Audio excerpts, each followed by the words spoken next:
What secret sorrow burns in the heart of a woman who dares to love God more than her own comfort?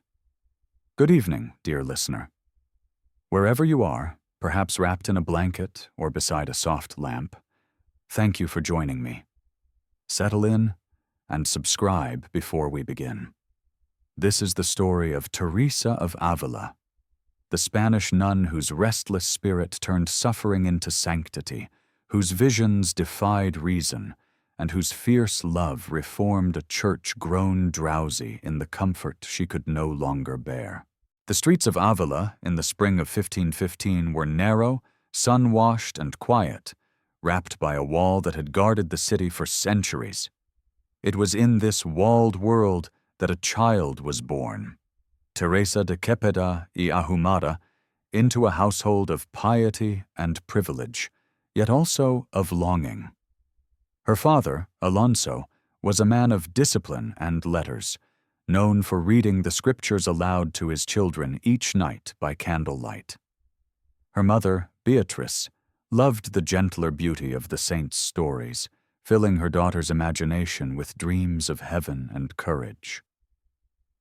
The little girl listened, wide-eyed, to the tales of martyrs who had died for God, their suffering described with a tenderness that made death sound like a door, not an ending. From her earliest years, Teresa was bright and quick-tempered, loving laughter and good company, her energy spilling beyond the polite boundaries expected of a girl. She would later remember how her heart was drawn toward every vivid thing: the fluttering of ribbons, the sound of lutes, the bright color of dresses. And yet even then, a mysterious pull toward something more lasting stirred beneath it all, like a deep river beneath a playful stream. When she was still a child, Teresa began reading the lives of the saints, and one book changed her forever. It told of the martyrs who had gone joyfully to their deaths for Christ. "Forever," she whispered to her brother Rodrigo as they read together, "forever they will see God." The word forever caught her imagination like a bell that never stopped ringing. In that moment, the restless spark in her spirit grew into a fierce desire. If heaven could be reached by suffering, then she would find a way to it. One morning, she and Rodrigo made a bold plan. They would run away from home and go to the land of the Moors, where they might be martyred for their faith. They slipped through the garden gate and began walking down the dusty road, clutching a few coins and saying prayers under their breath. They did not get far. An uncle met them outside the walls and gently led them back, but the attempt left an echo in the family's memory. It showed what kind of child Teresa was becoming, not content with half measures, already hungry for something absolute. Her mother smiled at her ardor, yet perhaps she saw the danger in it too. The world was changing. Spain was powerful and devout, but also rigid, and fervor could turn to peril if not guided by obedience. When Teresa's mother died suddenly a few years later, the bright house grew cold. The girl's grief was so sharp that she turned instinctively towards the sky. Kneeling before an image of the Virgin Mary, she whispered a child's vow, asking the Blessed Mother to take her in place of the one she had lost. That moment would mark her forever. She would later say that the Virgin heard her prayer at once, and that she never again felt completely orphaned. Yet grief is a slow teacher, and it left Teresa restless, her mind swinging between devotion and distraction. As she grew, her liveliness only deepened. Avila's society was full of visits, festivals, and finely spoken courtesies, and Teresa delighted in them. Her father's household, though careful and proper, was well connected, and relatives and friends often filled the rooms with conversation and laughter. Teresa's eyes sparkled when she talked, her wit making her beloved among her cousins. She liked pretty clothes and good stories, and though she prayed, her heart wasn't yet steady. In her later writings, she would confess with humility that vanity had already entered her soul. She cared for how others saw her, for her hair, her manners, her charm. And yet even in her frivolity, she could not fully silence the question that had once made her run down the road toward martyrdom. What does it mean to love God truly? It was a question that hovered over her adolescence like a faint bell, tolling behind the sound of daily chatter. Sometimes she would feel it most sharply in moments of stillness, when the day's laughter had faded, and she stood by her window watching the lamps of Avila flicker under the stars. The old wall of the city, with its solemn towers, seemed to breathe with the same melancholy she felt inside. She wanted to live fully, to feel joy, to be admired, and yet she sensed that this could not be all. Beneath the silks of her dress, her heart longed for the coarse wool of a habit, though she did not yet understand why. Her family thought her nature too lively for convent life, her father especially resisting the idea when she first mentioned it. He feared she would regret such a step, that her bright youth would fade behind cloister walls. She, too, was uncertain. There are moments in every soul's story when choice ripens slowly, like fruit on the branch, and cannot be forced. For Teresa, those years of hesitation were the first long trial of her spirit.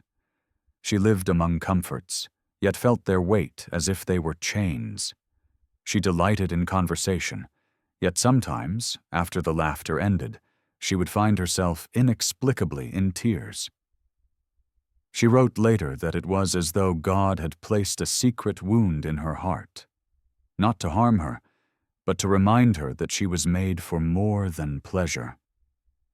And so, while the city around her slept, she would whisper prayers in the dark, half ashamed, half hopeful, feeling that something immense and tender was waiting for her beyond the known world of walls and windows. The first years of Teresa's life, then, were a mingling of sunshine and shadow, of laughter and loss. She was a child who could never sit still, a girl who dreamed of martyrdom and yet loved perfume, a young woman who wanted both the world's affection and heaven's fire. This contradiction would become the mark of her sanctity, not the suppression of her humanity, but its transformation. God, she would one day write, does not erase the human heart. He sets it aflame. Perhaps it was already aflame when she walked those dusty roads with her brother, or when she looked up at the stars through the tears of a motherless girl. Whatever it was, that fire would never die. It would sleep, it would dim, but it would never die. Was it possible that the fire of her childhood would one day burn her into sanctity? When Teresa's mother died, the walls of the family home in Avila seemed to close in with a new kind of silence. The same walls that had once echoed with the sound of her mother's gentle voice now kept only the hush of mourning prayers. Teresa was about 13. It was an age when laughter had begun to replace toys, when vanity and spirit begin to unfold like spring blossoms, but this loss froze her heart in a long winter. She had adored her mother's kindness, her patience, the way she made holiness seem tender and attainable. The sudden absence left Teresa disoriented, angry at life, unsure where love could live now. In the stillness of grief, she turned instinctively to the small statue of the Virgin Mary that stood in her father's room. Kneeling before it, she whispered through tears, "Now, my lady, you will be my mother." Later in life, she would look back and say that this single moment changed everything, that Mary had accepted her prayer, and that from that day, the Mother of God never left her side. In the months that followed, Teresa's household tried to return to its rhythm, but she found herself unable to rest. Her brothers went about their studies and duties. Her father continued his disciplined reading of sacred books, but she felt trapped between the order of faith and the tumult of a young girl's longing for joy. Her temperament was vivid and strong. She loved conversation, music, and laughter, and she soon began to draw attention in the small circle of Avila's youth. There were evenings filled with lively talk, small flirtations, borrowed glances that left her heart confused. The customs of 16th century Spain were strict, but within the safety of family gatherings and friendly visits, there was room for small vanities. Teresa enjoyed being admired, and she admitted it later with painful honesty. She liked beautiful clothes and took care with her hair. She could be witty and charming, qualities that made her popular and that also filled her conscience with unease. Her father noticed it, too. Alonso de Cepeda was deeply devout and stern, a man of conscience shaped by the era's fervent Catholicism. He worried that his daughter's temperament, if left unchecked, might lead her away from God. He decided to send her for a time to a convent school run by Augustinian nuns, hoping that quiet discipline would calm her restlessness. Teresa went reluctantly, not knowing that this would be the first step on a road that would eventually consume her entire life. At first, she disliked the strict schedule, the silence, the unfamiliar authority of the nuns. But slowly she began to find in their example a serenity that soothed her. The calm routine of prayer and work gave her something that the social whirl of Avila could not: space to think, to feel, to look inward. There, among those whitewashed corridors and chapel echoes, something subtle began to change in her. She would later write that it was at this time that she first experienced a sweetness of spirit in prayer. Yet even as grace touched her, illness soon weakened her body. She was forced to return home. Once again, she found herself caught between two worlds, one calling her toward devotion, the other toward worldly delight. Her family encouraged suitors. Her father resisted her growing desire to become a nun. The struggle between duty and longing, flesh and spirit, became the axis of her inner life. For nearly 2 years, she hesitated, unable to make peace between her heart and her conscience. One afternoon, visiting a friend who was herself a nun, Teresa felt an interior stillness that frightened and comforted her at once. She realized that the peace she sought in conversation and admiration would never be found there. "The vanity of the world tired me," she would confess years later, "and yet I could not let it go." That night she prayed with a new clarity. The next morning she told her father that she wished to enter the Carmelite convent of the Incarnation, just outside Avila's walls. Her father's refusal was immediate and firm. He loved her too deeply to see her bury her youth behind cloister gates. But her will, which had once driven her toward childish martyrdom, now took on a quiet strength. She spoke with a mixture of humility and determination that left him torn. At last, unable to bear the pain of opposing her, he consented. On the day she left home, Teresa felt both sorrow and joy. Her father walked beside her part of the way, tears in his eyes. The bells of the convent rang softly as she entered. She was 20 years old. In her later writings, she recalled that moment not as triumph, but as death. The death of one life and the uncertain birth of another. The convent of the Incarnation was large and comfortable by the standards of its time, a place where noble families often placed their daughters. It was far from austere. Visitors came freely, conversation filled the parlor, gifts and fine things passed easily through the gates. For a while, Teresa found herself at ease. She liked the company, the laughter, the sense of belonging to a refined and devout circle. But soon, the same restlessness that had followed her through youth began to whisper again. Illness returned, striking her with such severity that for days she hovered near death. Her body trembled, her limbs refused to move, and her family feared she would not survive. In that long weakness, something deepened within her. She began to think about eternity, not as a beautiful idea, but as an impending reality. When she recovered, her health never fully returned, but her awareness of God's presence grew sharper. She began to pray more earnestly, though her mind still wandered, her spirit still wavered between love of God and the lure of human comfort. This contradiction, so human, so painful, became the crucible in which her sanctity would be forged. Years later, when she would look back on these beginnings, she described them with merciless honesty. She did not romanticize her youth or her first steps in religious life. She saw clearly that she had entered the convent not out of burning love, but from a mixture of fear, habit, and faint hope. She had wanted to do right, but she still loved the world. For almost 20 years, she wrote, I lived a life of mediocrity. And yet God, she said, had been patient, letting her stumble and rise again, until she was ready to love without measure. The first years of her vocation were thus not marked by glory, but by confusion. Her prayers were dry, her friendships sometimes too worldly, her conscience uneasy.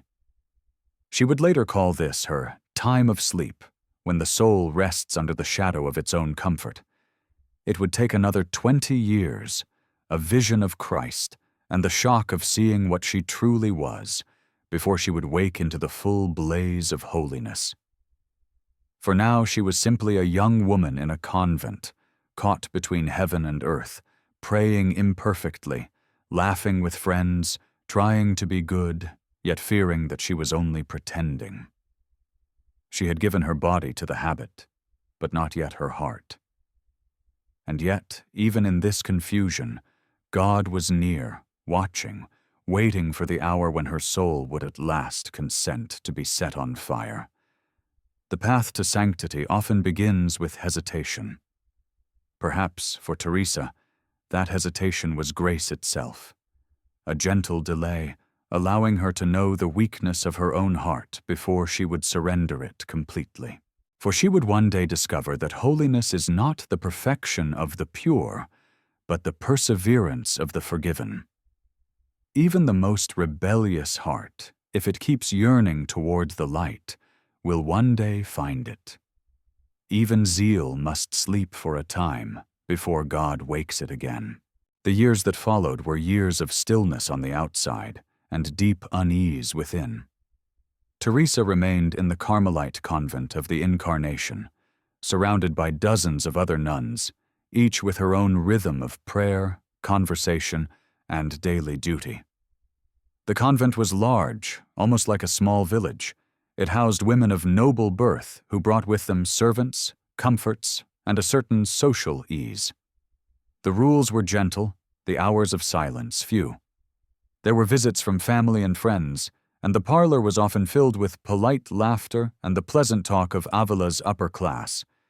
It was a place of devotion, yes, but also of distraction, and Teresa found herself gradually lulled into a kind of spiritual slumber. She prayed each day, attended the divine office, and performed her duties with outward grace, but her heart was divided.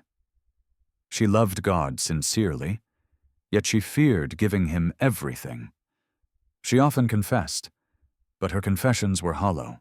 There were long stretches when she avoided deep prayer because she dreaded what she might discover there. Years later, she would call this her greatest tragedy, not her sins, but her mediocrity. This inner paralysis lasted nearly 20 years. Teresa described it later with a mixture of sorrow and wonder, as though she could hardly believe how long she had drifted in that half-light. I lived, she wrote, but not truly. The convent's life, though filled with religious routine, was a mirror of the comfortable faith of the time. Outward piety, with little inward fire. She was friendly, cheerful, even witty, beloved among her sisters and visitors alike. But when she knelt to pray, her thoughts wandered like restless birds. Sometimes she would fall into long silences, feeling nothing but fatigue, and rise from prayer more distracted than when she began. At other times, she would feel a piercing desire to belong entirely to God, only for that desire to fade the next day into indifference. Her health, always fragile, contributed to her instability. She suffered bouts of fever, fainting, and weakness that left her too weary to focus on the divine. There were moments when she sensed how far she had drifted from the love she once felt as a child. She would remember the days when she dreamed of martyrdom, when the name of Christ had thrilled her with passion. Now her devotion was tepid, polite, safe. In her autobiography, she later confessed that this was the hardest form of suffering. I could neither enjoy God nor the world. When she tried to amuse herself with friends, she felt guilty. When she tried to pray, she felt false. She began to understand, painfully, that half-heartedness is its own form of torment. The convent itself reflected that same divided spirit. The nuns were kind, intelligent, even generous, but the discipline of earlier generations had softened. Wealthier sisters had private rooms furnished with rugs and carved chests. Visitors brought news from the city, little gifts, even sweets. There were musicians who came to play during feast days, and long conversations that filled the air with laughter. Teresa was not immune to it. She delighted in conversation, and people were drawn to her warmth and humor. She was admired for her quick mind, her eloquence, her ability to make others feel seen. But beneath the sparkle, her conscience whispered. She began to feel that she was living a divided life, one part of her seeking holiness, the other secretly craving affection and comfort. It was around this time that she began reading spiritual books that would shape her transformation. A copy of St. Augustine's Confessions fell into her hands. His struggles with desire, with half-faith and return, spoke to her like a mirror. I saw myself in him, she would later write. His words pierced her illusions, that she could serve God and still cling to small vanities. She realized that her love was not yet love. It was sentiment, not surrender. These readings stirred her soul, but also frightened her. They made her see that conversion was not a moment of feeling, but an act of dying, and she was not yet ready to die to herself. Years went by. She grew older, her body weaker, but her mind sharper. She continued to pray, to teach younger nuns, to laugh with visitors, to play her part in the smooth rhythm of convent life. Outwardly, she was a model religious. Inwardly, she was haunted. She felt that she had betrayed God by her mediocrity. Once, after receiving communion, she felt such shame at her own coldness that she wept through the entire Mass. For so long, she wrote, I feared what would happen if I gave myself wholly to God. Now I fear what will happen if I do not. Around this time, she began to experience brief moments of profound stillness in prayer. They were not the grand visions that would later make her famous, but quiet visitations of grace. She would close her eyes and feel as though her heart was being gently lifted, not by her effort, but by an invisible hand. These moments were fleeting and followed by long dryness, but they awakened her to the reality that God had never left her. She had only stopped listening. He was within me, she wrote, but I was outside myself. Still, her progress was slow. Her spiritual advisors sometimes discouraged her, fearing that her experiences were illusions or temptations. They told her to keep her feet on the ground, to stop worrying so much. Teresa obeyed outwardly, but within her, something new had begun to stir. A holy dissatisfaction. She could no longer endure a life of pious comfort. She wanted the real thing, the consuming fire of divine love that the saints spoke of, not the polite warmth of religion as custom. And yet, she remained trapped, unable to move from desire to action. One night, while she was praying before a crucifix in the convent chapel, She looked up and saw the image of Christ bleeding. The carving was simple, the wood darkened by candlelight, but to her, it seemed alive. Something in his face, sorrow, patience, love, pierced her deeper than any sermon ever had. She fell to her knees, her body trembling.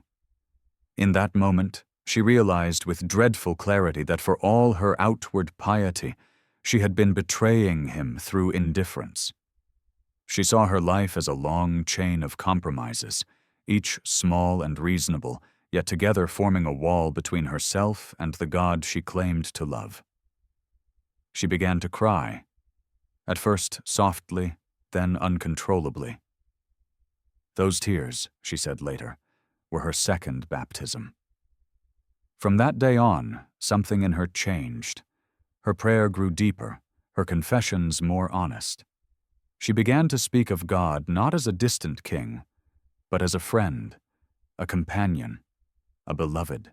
The old pattern of distraction began to fade, though the struggle continued. It was the beginning of her second conversion, the awakening of the woman who would one day shake the very foundations of the Carmelite Order. And yet, though she now prayed with new fervor, she found herself met not by comfort, but by trial. Her longing for holiness was matched by an awareness of her own weakness. It seemed that the closer she drew to God, the more painfully she saw her imperfection. She had once feared the silence of prayer. Now she feared losing it. Her spiritual life became a battlefield between ecstasy and exhaustion, light and darkness. When Teresa would later write her life, she spoke of these 20 years not with shame, but with awe. They had been her apprenticeship in humility. God, she said, had allowed her to stumble so that she would never trust in herself again. She learned that true prayer is not the work of the mouth, or even of the mind, but of surrender. It was the death of pride, the yielding of control. Her mediocrity had been her teacher, her failure, the doorway through which grace entered. Thus ended the long sleep of her soul, and thus began the long awakening of her sanctity. Sometimes God's silence is not absence, but preparation. When Teresa began to awaken, it was not through triumph, but through trembling. Her renewed devotion had given her a clarity she had never known, yet it also exposed 1,000 small vanities that still bound her. The convent, for all its routines and gentle order, became a mirror where she could see both the beauty of God's call and the pettiness of her own resistance. She had been chosen for something, though she did not yet know what. Her daily life continued much as before. The prayers, the conversations, the rhythm of bells. But now she felt herself living under an invisible light that revealed everything. She could no longer look away. At times that light was so tender it filled her with peace. At other times it was unbearable, as if she were being burned alive by her own conscience. It was around this time that she began to experience what she would later call the prayer of quiet, a stillness so profound that words seemed impossible.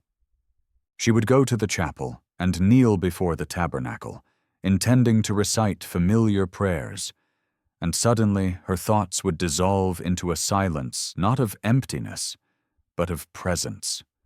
Her heart would grow heavy, her body almost paralyzed, and she felt herself drawn inward, as though an invisible current were carrying her toward something vast and tender.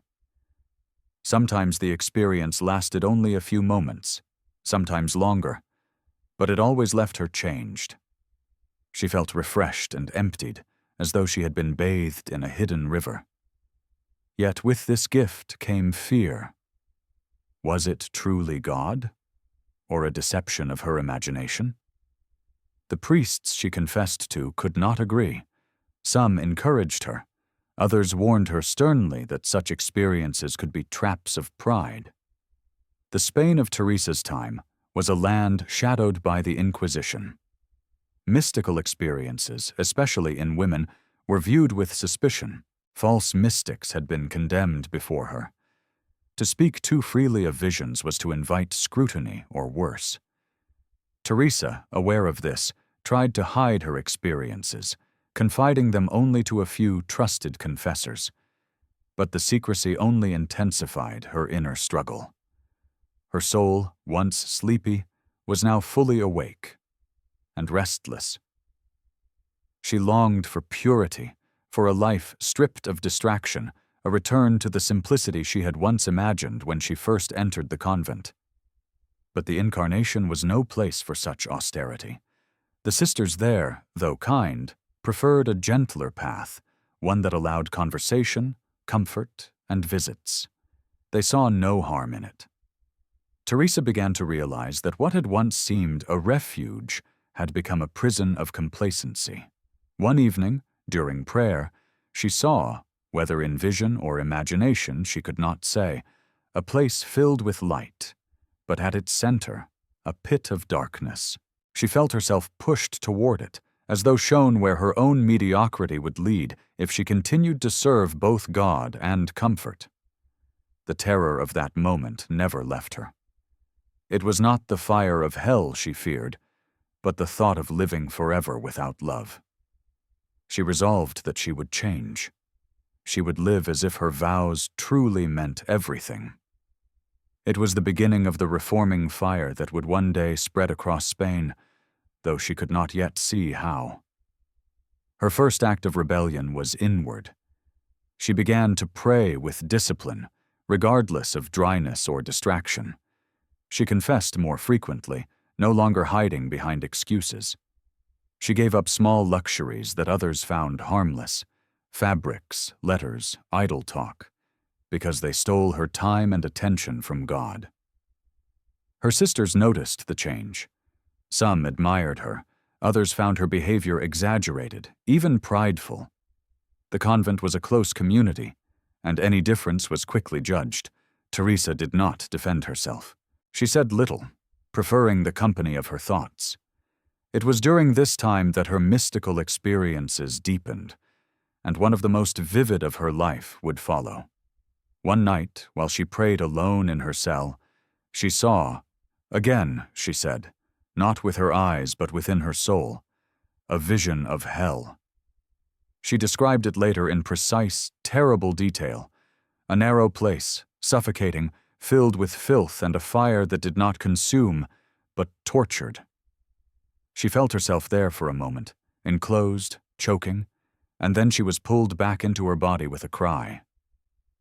The vision left her trembling, soaked in sweat, and yet full of gratitude. I saw, she said, what I had deserved, and I will never forget it. From that moment, her desire for reform became absolute. She understood that her own comfort, her small indulgences, her careful moderation, had all been forms of spiritual death.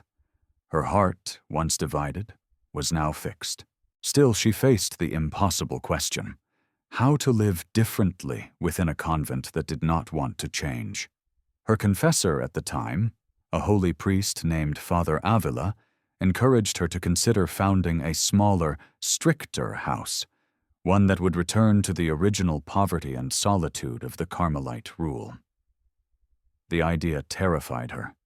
She was a woman of fragile health, little influence, and no wealth. To attempt such a thing without permission was nearly unthinkable. Yet she began to pray for a sign. One day, as she walked in the convent garden, she heard within her the words, clear and firm, "Do not fear, daughter, for I will not leave you." That assurance became the cornerstone of her mission. Her plan took years to take shape. She met with friends who could help, including a noblewoman, Doña Guiomar de Ulloa, who offered financial aid. They found a small house in Avila, barely large enough for a few nuns. The idea was simple, but revolutionary: a community of poverty, silence, and enclosure where prayer would be the soul's only occupation. Each sister would own nothing, depend entirely on divine providence, and live in continual recollection. The opposition was immediate. Many accused Teresa of pride, of pretending to know better than her superiors, of disturbing the peace of the Church. The Inquisition's eyes turned briefly toward her again. She endured the gossip, the suspicion, the mockery, with patience that surprised even her. "I am a poor woman," she wrote, "but when God commands, who can resist?" In 1562, despite protests and delays, her new convent of St. Joseph was founded. On the morning of its dedication, the bells rang softly through the city.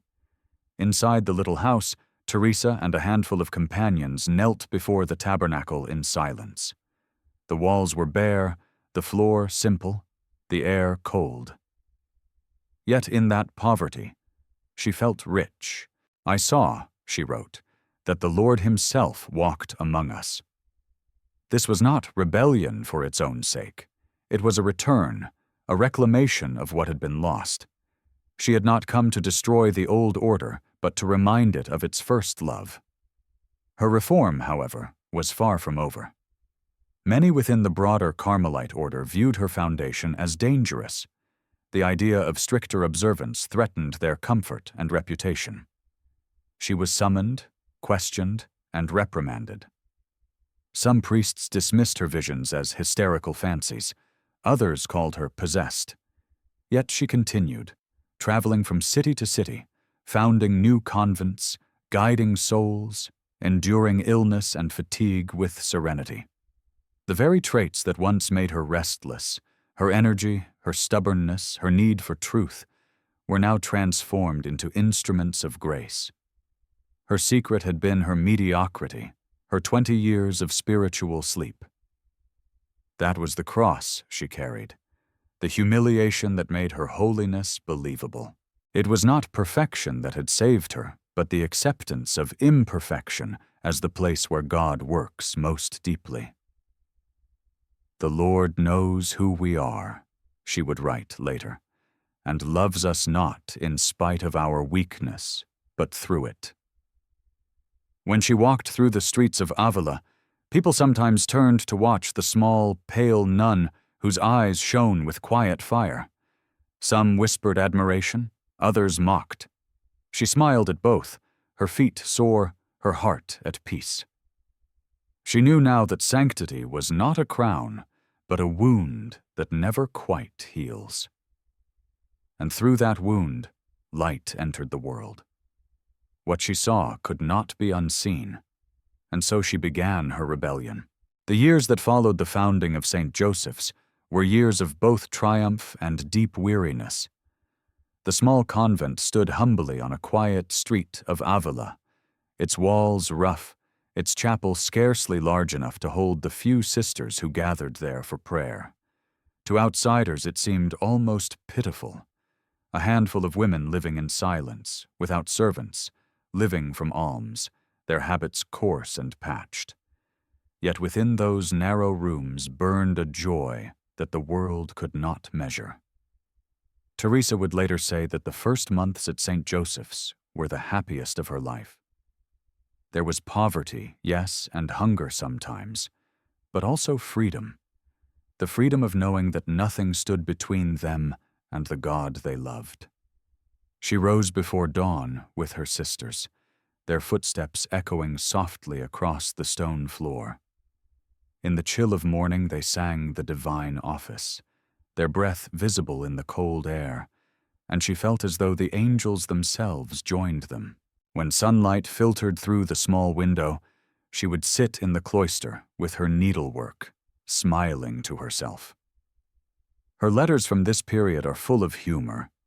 She wrote to friends that she was rich in nothing and happy in everything. It was not a happiness born of comfort, but of clarity. The world outside was full of confusion, political unrest, religious division, the noise of reform and counter-reform. But within those simple walls, everything was ordered toward love. "The less we have," she said, "the more he gives." Yet word of her new foundation spread quickly through Castile, and not all received it with kindness. Many in the Carmelite hierarchy saw her as a dangerous innovator. They accused her of pride, of presuming to know better than her superiors, of introducing novelties that would destroy unity. Some even whispered that her mystical experiences were not divine, but demonic. The Inquisition was vigilant. Only a few years earlier, other visionaries had been imprisoned for less. Teresa was summoned before ecclesiastical authorities to explain herself. She went without fear, though her body trembled. Her speech was calm, her manner humble, but her conviction unshakable. "I am a daughter of the Church," she told them, "and I will obey in all things, but I cannot deny what God has done in my soul." Her honesty disarmed them, though the suspicion never wholly faded. Her health, meanwhile, continued to decline.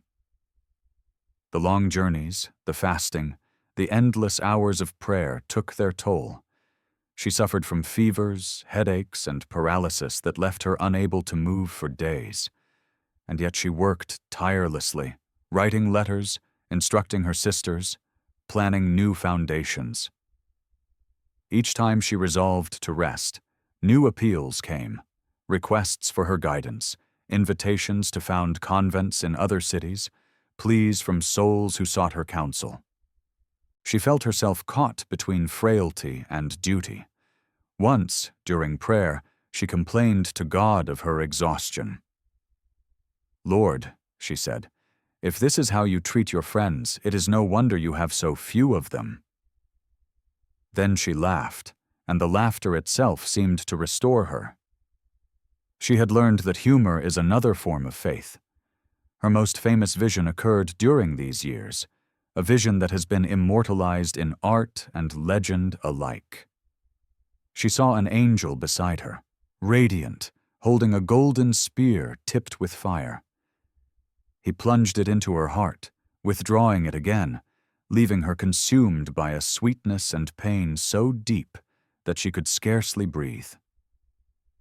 "The pain was so great," she wrote, "that I could not wish it to cease, and yet it was not bodily but spiritual. The soul is satisfied with nothing less than God." This was not a fantasy, not the fevered dream of a sick woman, but a symbol of her whole life, the piercing of self by divine love. Artists would later carve and paint it as ecstasy. She knew it as crucifixion. Despite her illness, she began to travel more frequently, founding reformed convents across Spain. Each foundation was a struggle. She faced ridicule from civic officials, hostility from local clergy, and the suspicion of townspeople who saw her arrival as a disturbance. She traveled in carts over rocky roads, through wind and rain, often with only one or two companions. There were nights when they slept outdoors, nights when they went hungry. Yet she never turned back. In each new town, she left behind a small community of women who shared her vision of simplicity and prayer. These were the discalced Carmelites, the barefoot daughters of St. Joseph's, bound by a vow of absolute poverty. By the time of her death, she would have founded 17 such houses. Among those who came under her influence was a young friar named Juan de Yepes, later known as St. John of the Cross. He was quiet, scholarly, and deeply spiritual, but uncertain of his path. When he met Teresa, he found in her a force of nature, gentle yet unyielding. She convinced him to help reform the men's branch of the Carmelite Order, and together they began a collaboration that would shape Christian mysticism for centuries. Their friendship was tested by misunderstanding and persecution. Both suffered imprisonment at different times, but they shared the same vision: a return to the heart of the gospel, to a love that costs everything and gives everything. Teresa's writings during this period reveal a soul that had found its center. Her prose is luminous, practical, and often humorous, filled with the language of everyday life. She speaks of God not as a remote ruler, but as a friend who walks beside her in the kitchen as easily as in the chapel. "The Lord," she wrote, "moves among the pots and pans." She rejected any spirituality that separated prayer from daily life. For her, holiness was not escape, but engagement, the sanctification of the ordinary. Her way of perfection, written for her nuns, is both a manual of prayer and a testament of affection. She tells them not to be disheartened by weakness, for the Lord looks at the desire, not the deed. But with every new foundation came fresh opposition. Letters of complaint poured into Rome. Her superiors accused her of overstepping her bounds. At times she was forbidden to travel, ordered to remain within one convent. She obeyed outwardly, but continued her work through letters and intermediaries. Her correspondence, preserved today, is a remarkable record of courage and candor. She writes with clarity, sometimes with irony, always with a tone of deep interior freedom. "They tie my hands," she wrote once, "but they cannot tie my soul." By now she was well into her 50s, her body frail, her spirit stronger than ever. The austerity of her life had polished her like a stone. She no longer sought mystical experiences. They came unbidden, and she received them quietly. The ecstasies that had once overwhelmed her became gentle presences. She understood that the greatest grace is not in visions, but in charity, the love of neighbor, the patience with imperfection, the joy found in small duties performed for God alone. She often told her sisters that true prayer is not sweetness, but perseverance. "To pray," she said, "is to love, and to love is to suffer." Yet her suffering was radiant. Visitors who met her in these years spoke of the light in her eyes, the warmth of her smile, the peace that seemed to fill the air around her. She was no longer the restless, self-conscious woman of her youth. She had become what she had sought all along, a transparent vessel of grace. Still, she never ceased to call herself a poor sinner. In her last years, she wrote The Interior Castle, a masterpiece of mystical theology disguised as a simple allegory. She described the soul as a castle of crystal, with many rooms, each leading closer to the center where God dwells in light. "The journey inward is long and painful," she said, "but every step is guided by mercy."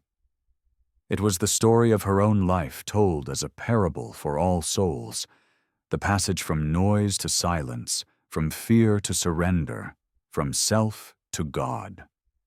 By the time the reform of the Discalced Carmelites was formally approved by the Church, Teresa had endured ridicule, illness, and endless fatigue. Yet she had succeeded. The rebellious nun had become a founder, a mother of souls, and a saint in all but name. She no longer feared misunderstanding. She knew that to obey God sometimes means to be judged by men. In the end, she said, it is His opinion that matters. Sometimes to obey God is to seem disobedient to men. Her new foundations multiplied like small lights scattered across the map of Spain, each one humble, each one born of difficulty. Wherever she went, there was opposition waiting. Yet there was also a strange providence that opened doors at the last moment.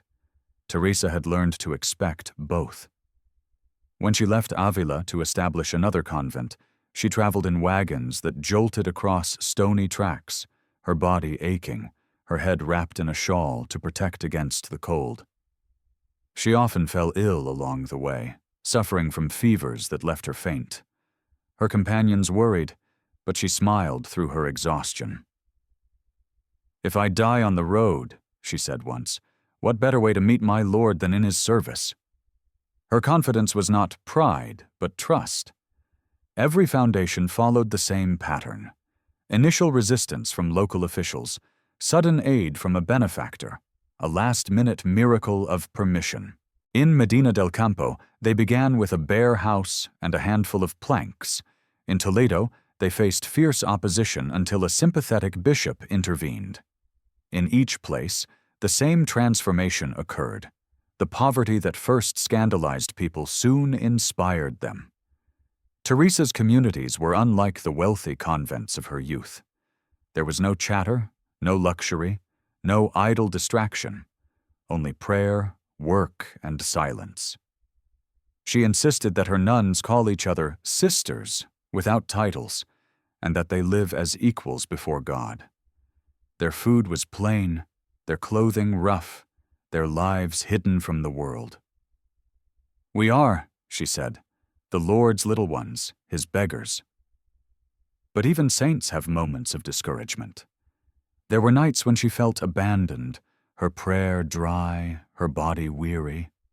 Letters arrived accusing her of ambition, of pride, of disturbing the order of the church.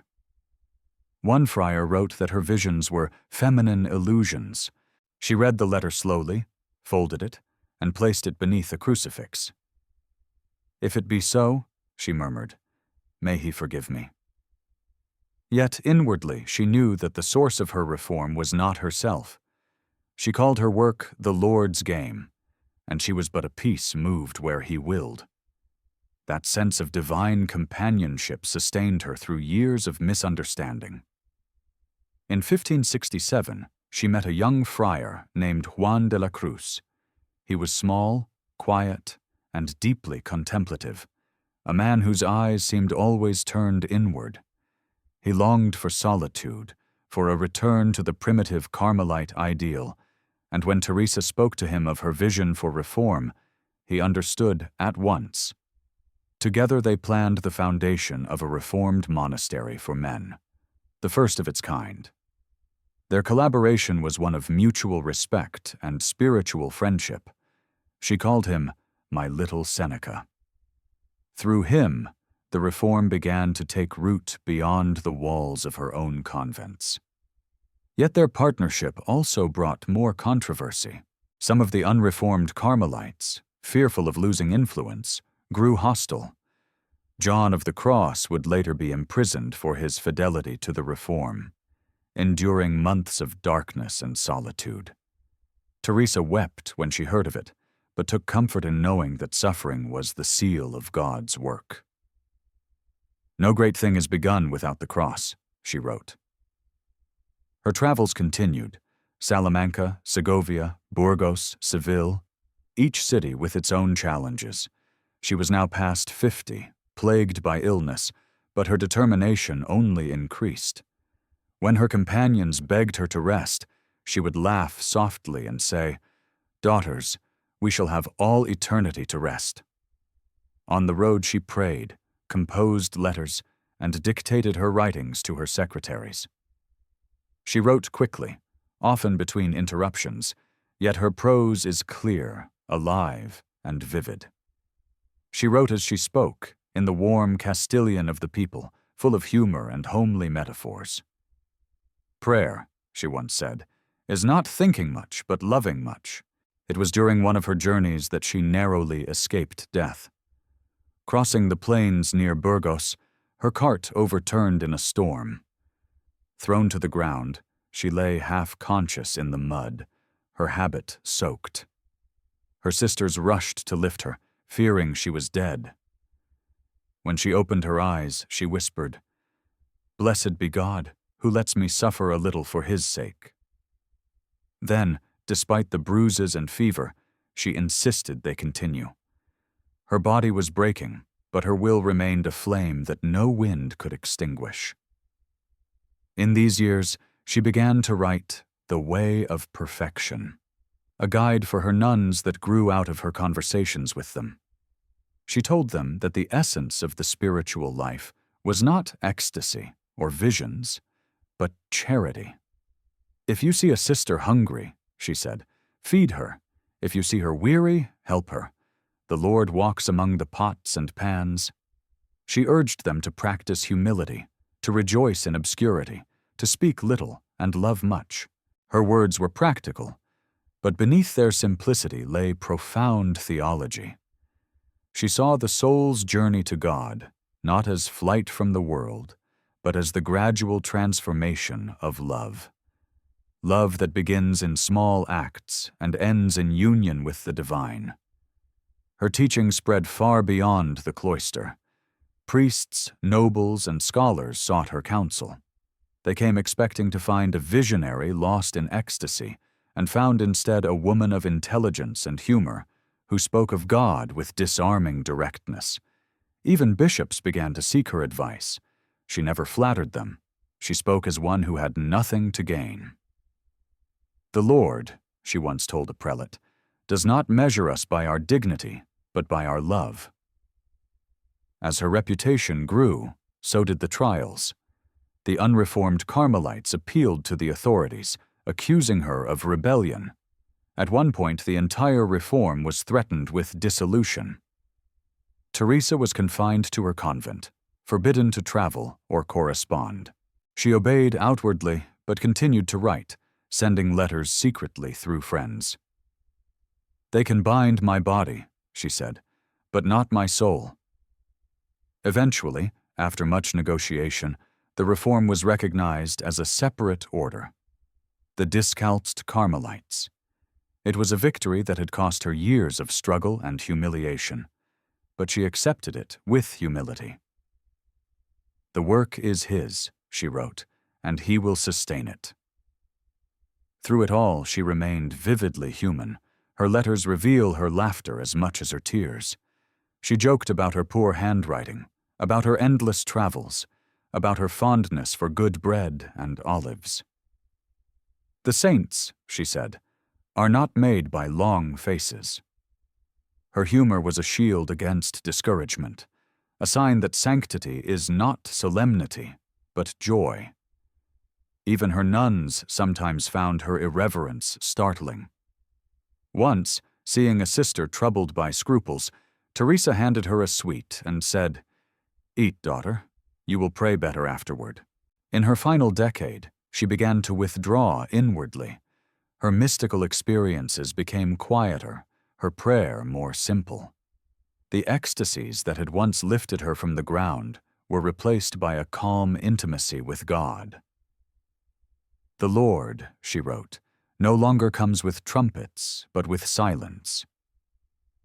She had learned that the highest prayer is not vision, but union, a stillness in which the soul rests in the will of God as effortlessly as a child in its mother's arms. By now she was a legend throughout Spain. People called her La Madre Teresa, the Mother Teresa of Avila, though she never sought fame.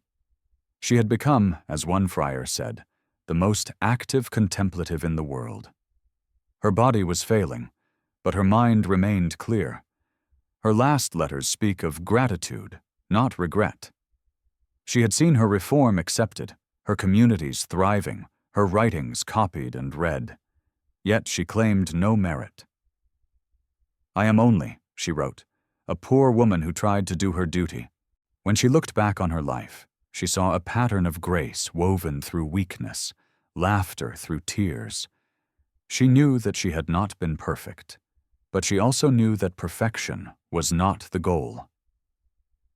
"To love," she said, "is to begin again every day." Her chains were made of misunderstanding, yet her spirit remained unbound. In the quiet after the struggle, when her reform had finally found firm ground, Teresa might have expected a season of peace. But peace was never the shape of her vocation. The older she grew, the more her soul seemed to draw light from pain. Her health was fragile. Her journeys grew slower. Yet the call to continue founding new houses would not let her rest. Every road in Castile seemed to remember her passing. A bent, small figure in the plain brown habit, her face pale, her eyes burning with the calm of one who has given up everything but God. Those who saw her on the road said she seemed carried by an invisible strength. "My body is tired," she wrote, "but my soul is dancing." That contradiction defined her final years, constant fatigue and constant joy. She no longer feared misunderstanding. She had been tested by men, accused, silenced, revered, and condemned. She had seen friends rise and fall, and yet her heart stayed unshaken. What once had wounded her now simply brushed against her like wind. Even suffering had lost its edge. She accepted it as part of the rhythm of love. "Pain is never lost," she wrote, "when it is offered to him who hung on the cross." Her writings from this period flow like a river, measured, unhurried, full of tender wisdom. She began to dictate her final great work, The Interior Castle, to her sisters at Toledo. It was not written for scholars but for souls, a map of the spiritual life traced through the rooms of an invisible mansion. She told them that the soul is like a castle of crystal, and that most people live in the outer courtyard, unaware of the splendor within. Prayer, she said, is the key that opens one door after another, leading always toward the center where the king dwells in light. Her imagery was simple, but profound. She described the first rooms as full of noise, where worldly attachments echo like footsteps in an empty hall. As the soul advances, the rooms grow quieter, the air purer, until at last, in the innermost chamber, there is only silence and love. This book was the fruit of her entire life, the sum of all her mistakes, illuminations, and graces. It carried the same humility that had marked her from the beginning. She did not speak as a teacher, but as a fellow traveler. "I am no theologian," she insisted, "but what I write I know by experience." Her experience had been bought dearly, and that gave her words their power. Meanwhile, her relationship with John of the Cross deepened into one of mutual reverence. Though often separated by distance and duty, they wrote to each other, sharing their struggles and consolations. Both suffered from misunderstanding within the order they had helped to renew. John's imprisonment left scars that never fully healed, and Teresa's heart ached for him. "The Lord's friends," she said, "must bear his cross in every generation," yet she saw in his poetry the same truth she had learned in her own prayer, that love, to be divine, must pass through darkness. They were twin lights in the same storm, illuminating one another across the years. Her later journeys were marked by a kind of serene defiance of weakness. She traveled to Burgos in the bitter winter of 1581, her body racked by fever, her hands swollen with pain. Her sisters begged her to remain behind, but she only smiled and said, "I am too poor to rest." On the road she wrote letters to her nuns, filled with affection and small bits of advice: to eat when they could, to keep cheerful, to help one another bear the heat and cold.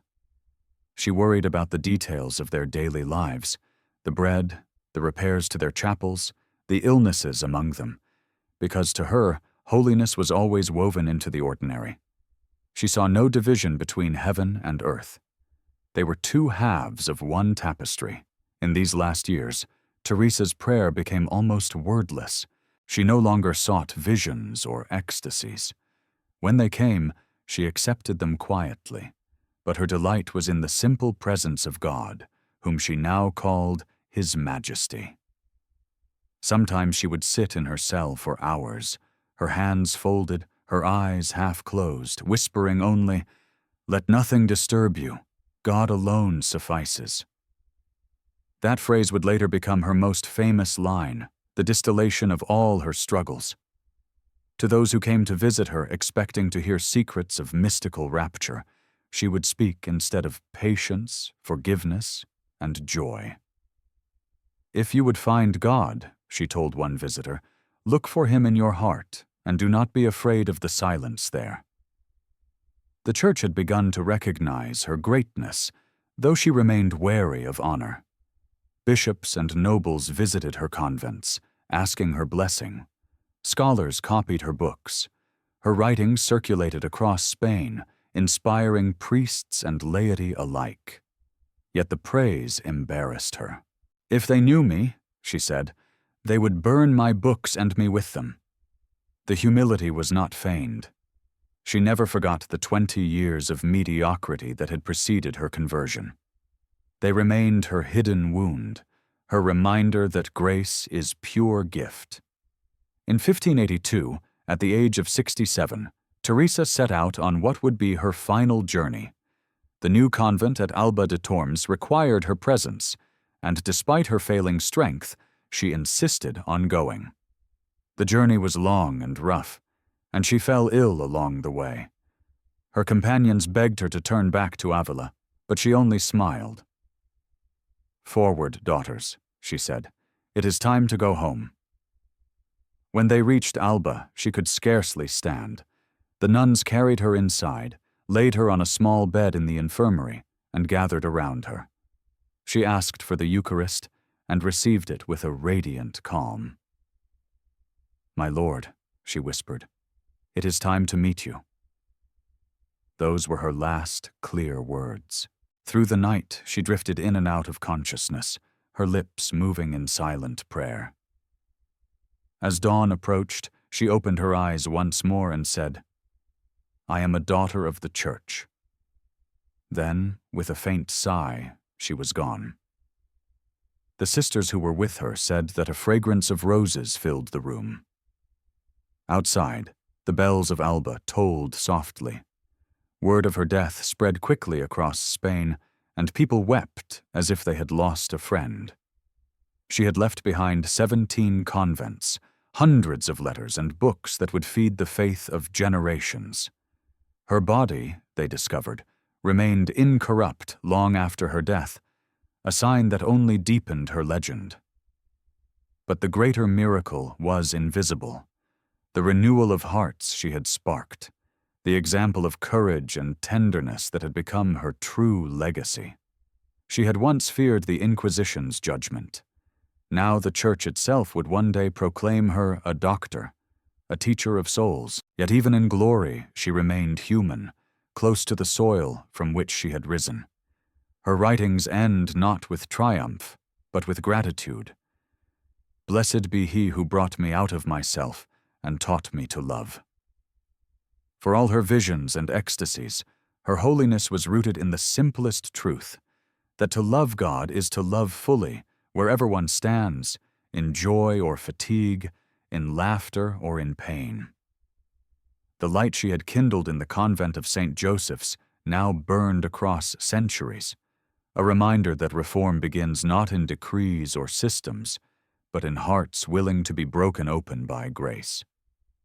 She had dared to confront mediocrity not with scorn, but with mercy. That was her rebellion, not against the Church, but for its soul. The dust of the road had become her habit's second color, and the fire of her heart its hidden thread. She had found in obedience a freedom that no world could give, and so, as the bells of Alba faded into silence, the restless girl of Avila, the reluctant nun, the visionary reformer, at last found rest, not in the comfort she had fled, but in the love she had sought all her life. The dust of the road became her habit's second color. The fame of Teresa's sanctity did not end with her death. It deepened, as though time itself bowed to her memory. In the months following her passing at Alba de Tormes, her nuns mourned her as a mother rather than a superior. They spoke of the peace that had filled the room, of the strange fragrance that lingered, of the stillness that felt more alive than silence. Her body, laid in a simple coffin of pine, was later found incorrupt, soft, whole, untouched by decay. Pilgrims began to arrive from nearby towns, quietly kneeling beside her tomb, whispering prayers, leaving petitions written on scraps of paper. Word spread across Spain that the Madre Teresa was still working miracles, that the woman who had walked barefoot across Castile now walked invisibly through their lives. Her writings began to circulate more widely, copied by hand in small gatherings of nuns, priests, and laypeople who hungered for something real amid the pomp of religion. The simplicity of her words, the warmth of her faith, struck them like music. She did not write to impress scholars, but to awaken the drowsy of heart. Her books, The Way of Perfection, The Interior Castle, The Life, became treasures passed from hand to hand, read by candlelight in secret convents and by firesides in humble homes. She spoke to everyone. To those crushed by guilt, she offered mercy. To those proud in knowledge, she offered humility. To those weary of prayer, she offered love as rest. Her sentences glowed with the same light that had once filled her visions. Let nothing disturb you. Let nothing frighten you. All things are passing. God never changes. Patience obtains all things.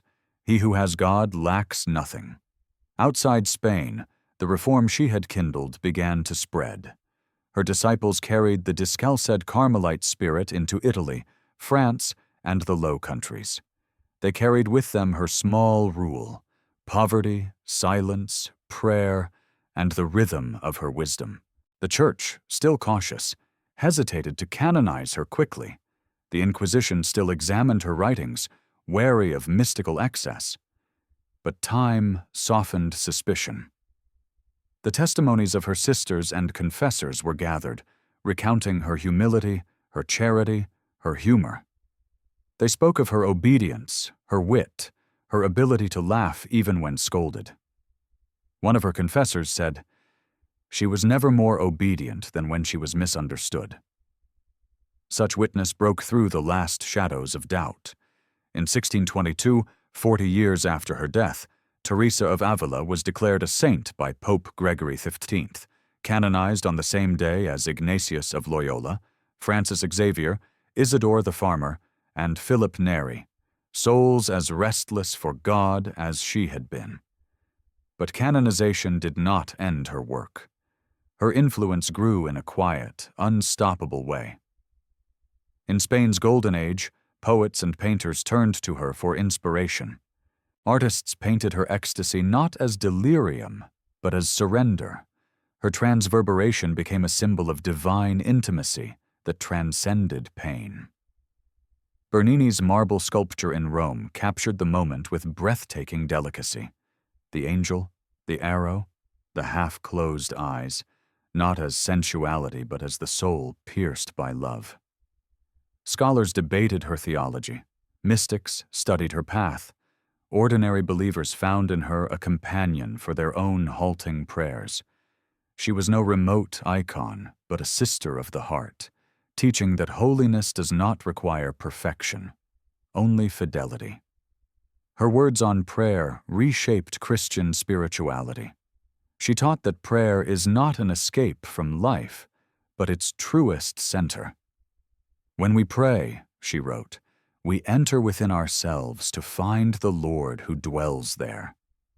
This inward turn, which she described as recollection, became the foundation of modern contemplative practice. She showed that the journey to God is not linear but circular, a continual return to the heart, to the quiet where love speaks without words. She made mysticism accessible not only to cloistered nuns, but to merchants, mothers, and laborers who could pray amid their work. Centuries later, her teaching would echo in the words of saints and poets alike, shaping the language of interior life itself. In time, she became not only a saint of Spain, but a saint of humanity, an emblem of courage, of female intellect sanctified by obedience, of divine intimacy lived through ordinary humanity. The church that had once mistrusted her now held her up as a doctor, one of the rare women to bear that title. In 1970, Pope Paul VI proclaimed her Doctor of the Church, honoring her not only for her mystical depth, but for her luminous understanding of the human soul. The title was a recognition that her insight belonged not to one age, but to all time. Through her, countless believers discovered that faith is not submission to darkness, but entry into a radiant mystery where the soul and God meet as lovers. Her legacy also shaped the very fabric of the Carmelite Order. The the discalced Carmelites, both women and men, continued to follow her path of silence, poverty, and prayer. Their convents and monasteries became small oases of peace across the world, places where the restless could pause and remember what truly matters. Her image hung in their refectories. Her words were read aloud in their chapter rooms. But her truest memorial was the spirit that animated them. The same courage to reform without resentment, to obey without losing freedom, to love without limit. In later centuries, as Europe faced wars, revolutions, and disillusion, Teresa's writings endured. They spoke to the lonely hearts of modern people who had lost faith in institutions but still longed for God. Psychologists quoted her to describe the depths of the self. Theologians rediscovered her language of interiority. Poets borrowed her metaphors of castles and gardens.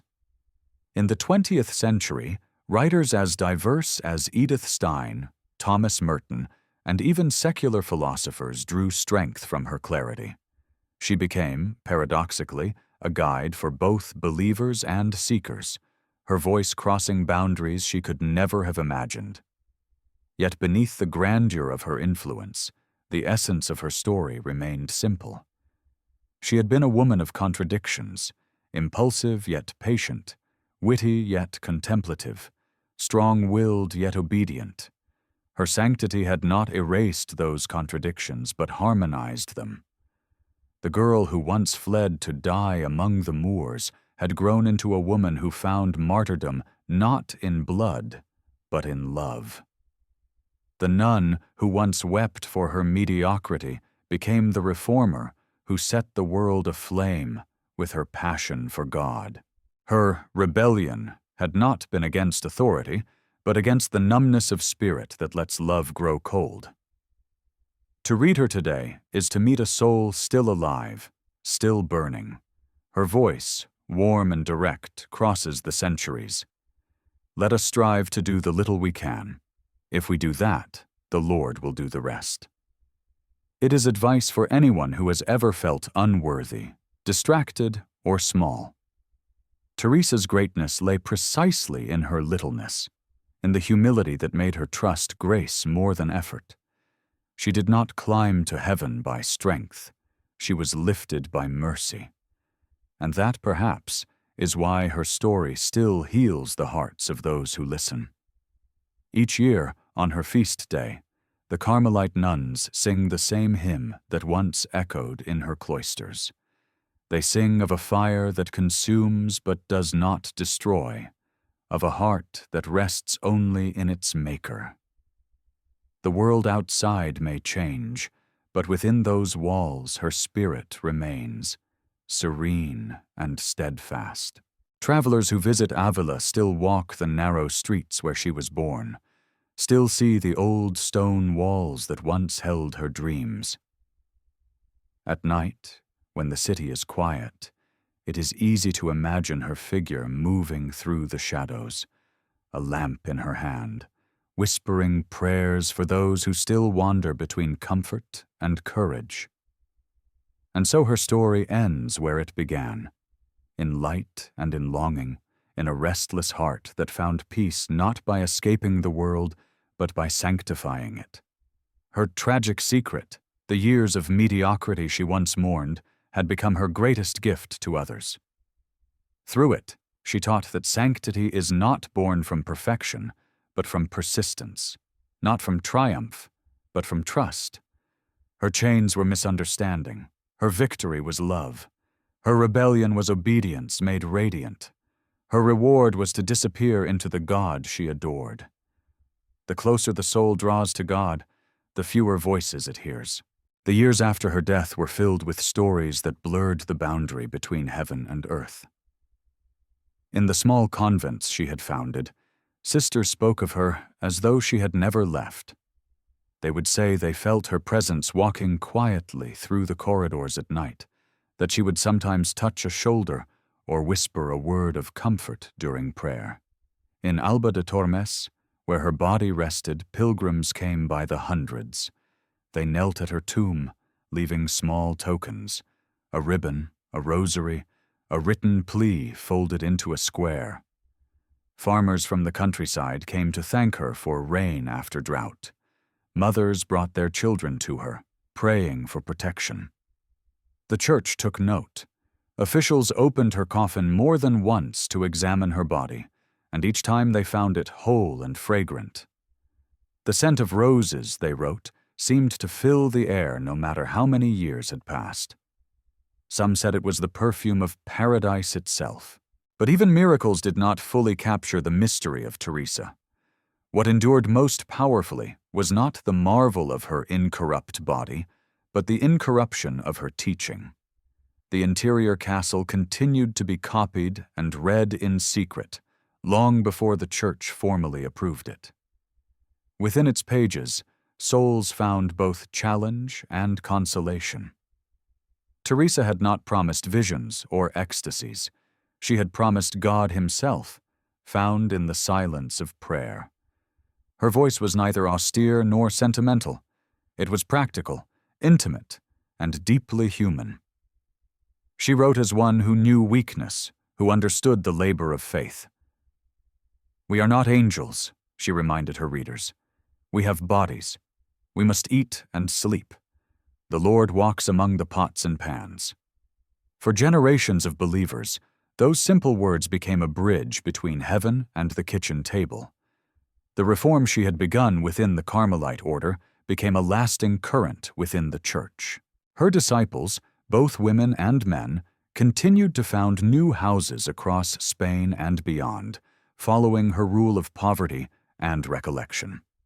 By the early 17th century, her discalced Carmelites were thriving in Italy, France, and the Low Countries. Each new monastery bore the same marks: smallness, silence, the scent of poverty turned to prayer. It was in those cloisters that her influence deepened.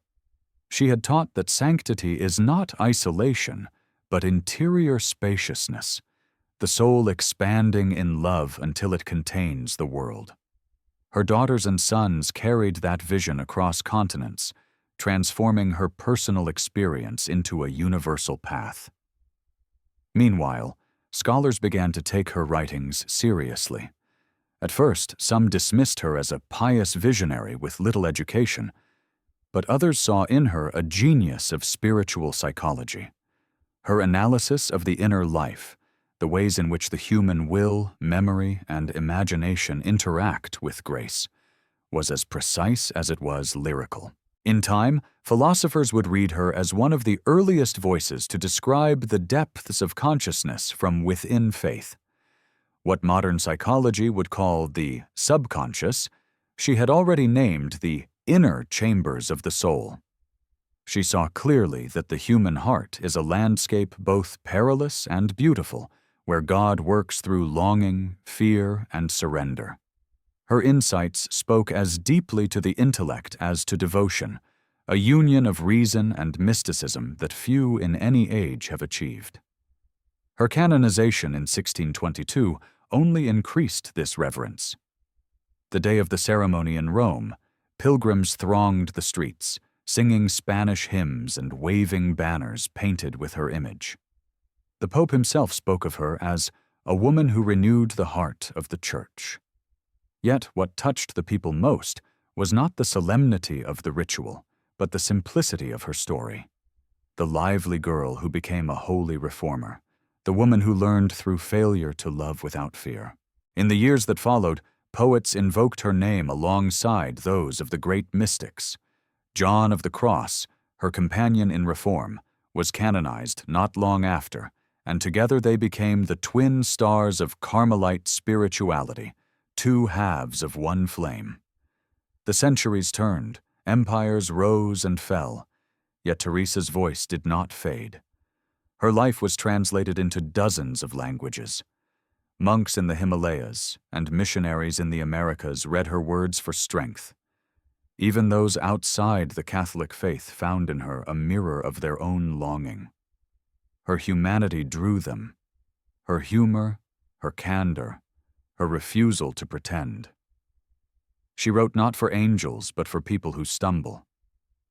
When she spoke of God, it was not with the severity of a preacher, but with the warmth of a friend. Prayer, she said, is not to think much, but to love much. That sentence alone carried her across centuries, quoted by those who had never seen a convent or heard a bell toll in Avila. In modern times, her influence only widened. Writers such as Edith Stein, who would later become Saint Teresa Benedicta of the Cross, found in her a guide and a mother. Stein, a philosopher turned nun, studied the interior castle while hiding from persecution during the Second World War. She wrote that Teresa taught her how to think with the heart and pray with the mind. Across the world, contemplatives of every tradition recognized in her the universal truth that silence is the language of the soul. The walls of Avila, once enclosing her restless youth, became a pilgrimage site for seekers from every faith and none. In 1970, nearly 4 centuries after her death, the Church took a step that would have astonished her. Pope Paul VI proclaimed Teresa of Ávila the first woman doctor of the Church, honoring her writings as a permanent treasure of Christian wisdom. The title placed her beside Augustine, Aquinas, and Jerome, men she had once read with awe.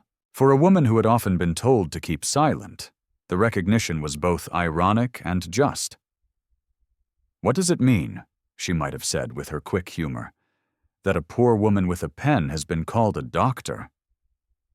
Yet beneath the laughter she would have understood. It meant that her rebellion, her insistence that holiness belongs equally to women and men, to lay people as to priests, had borne fruit. Her own obedience had made her a teacher of freedom. Today, when one stands before her statue in Avila, the wind sweeping down from the hills, the bells of the cathedral echoing through the streets, her face seems almost alive. The sculptors always show her in motion, her pen in hand, her eyes lifted as if hearing a voice just beyond sound. Around her, the modern city hums, but within her gaze there is stillness, a reminder that the human soul, even in noise, can listen. Inside the convent she founded, the sisters continue their rhythm of prayer. They rise before dawn, chant the psalms, bake bread, tend the garden. Visitors who enter the chapel find the same peace she once knew, the light of morning filtering through whitewashed walls, the faint scent of wax and earth, the quiet murmur of prayer. To walk those corridors is to feel time collapse. The woman who laughed at her own failings, who wept before a wooden crucifix, who defied the easy religion of her age, is still present there, not as a relic, but as a pulse. Her voice, if one listens closely, seems to echo from the cloister. Let us love, for love alone matters. The centuries have not changed that truth. In an age of distraction, she still calls humanity back to the heart. And so, Teresa of Avila's rebellion continues, not in defiance, but in devotion, not through noise, but through silence. Her life remains a living argument that holiness is possible in every age, that the path to God lies through the ordinary, the broken, the sincere. Her story began with a child running down a dusty road to die for heaven's sake, and ended with a woman who found heaven in the dust of the road itself.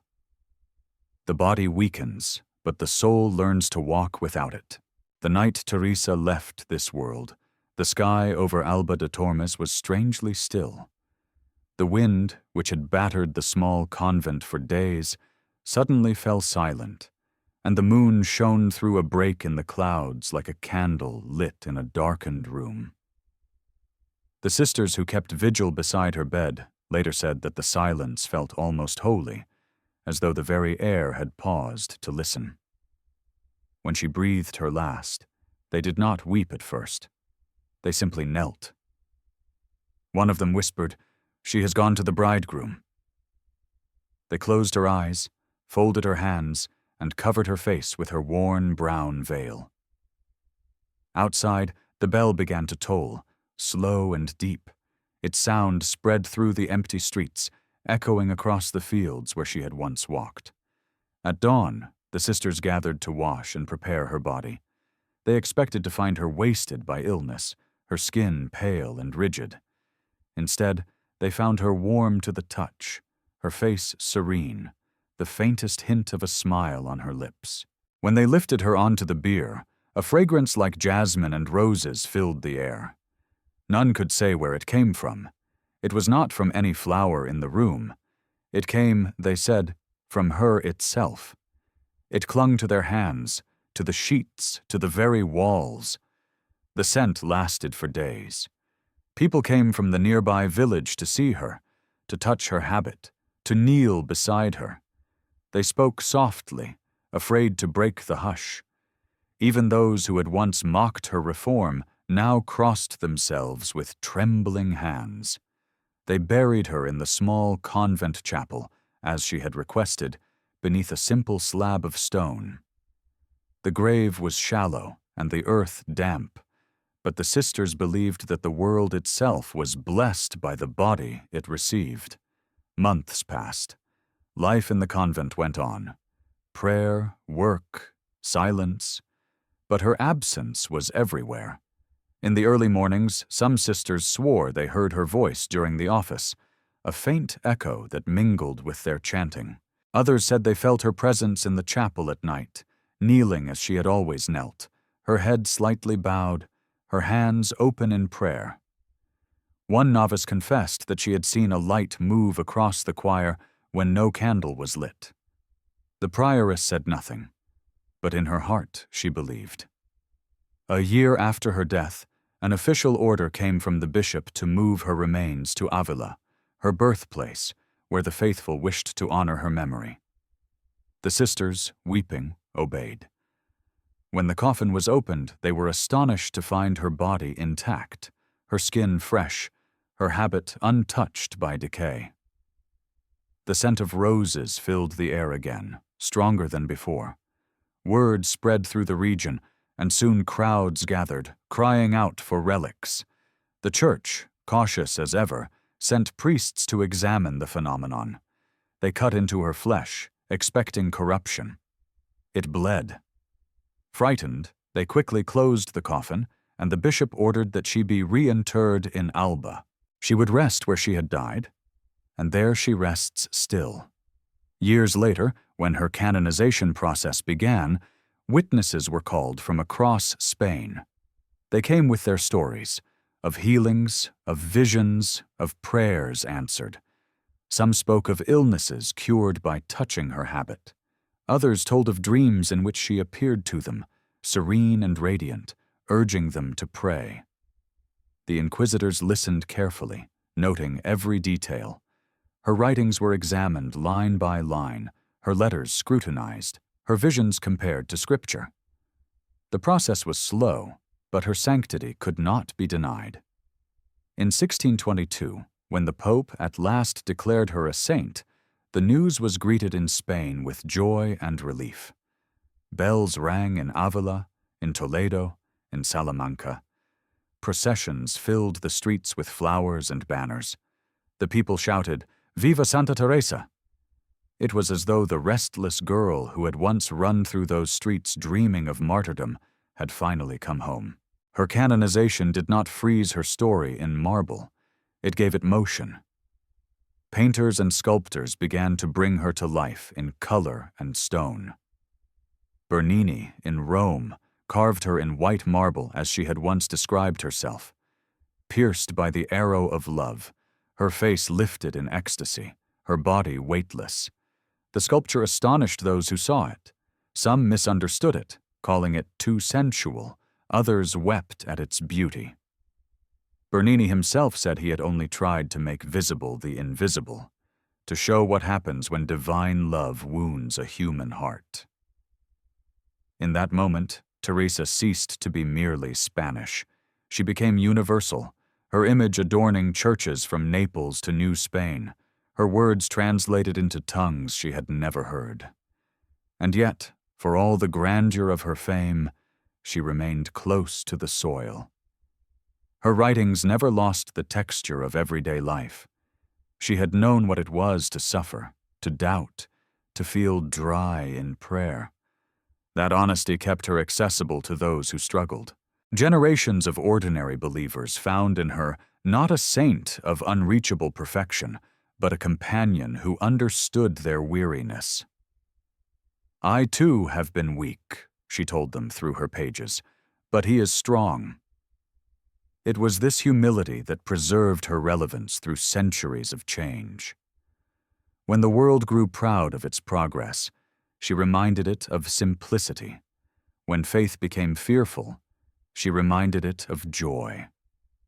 As centuries passed, empires rose and fell, and Teresa's voice moved quietly through the hearts of those who listened. In times of war, her words of peace were read in trenches. In times of doubt, her descriptions of light in darkness comforted seekers. When the modern world discovered psychology, her interior castle was read anew as a map of the soul's inner landscape. When feminism sought voices of strength, hers was rediscovered, not as rebellion, but as fulfillment. A woman who dared to think, to write, to reform, and yet to obey. In Avila, the old city of her birth, pilgrims still walk the streets she once knew. The stone walls rise high, their ancient gates opening onto narrow alleys where the past seems close enough to touch. Inside the convent of St. Joseph, the air smells faintly of wax and bread. The sisters there, her daughters, still rise before dawn to pray.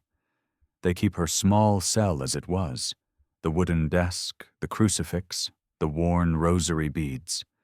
Visitors kneel there in silence, some to ask for miracles, others simply to find peace. And often, when they leave, they write in the guest book the same words: "She is still here." Teresa's influence reached beyond religion. Poets, philosophers, even scientists spoke of her with admiration. They saw in her an explorer of interior worlds, a pioneer of consciousness. To the church, she was a doctor. To the mystic, a guide. To the weary, a mother. Her courage to reform what was complacent became a parable for every age.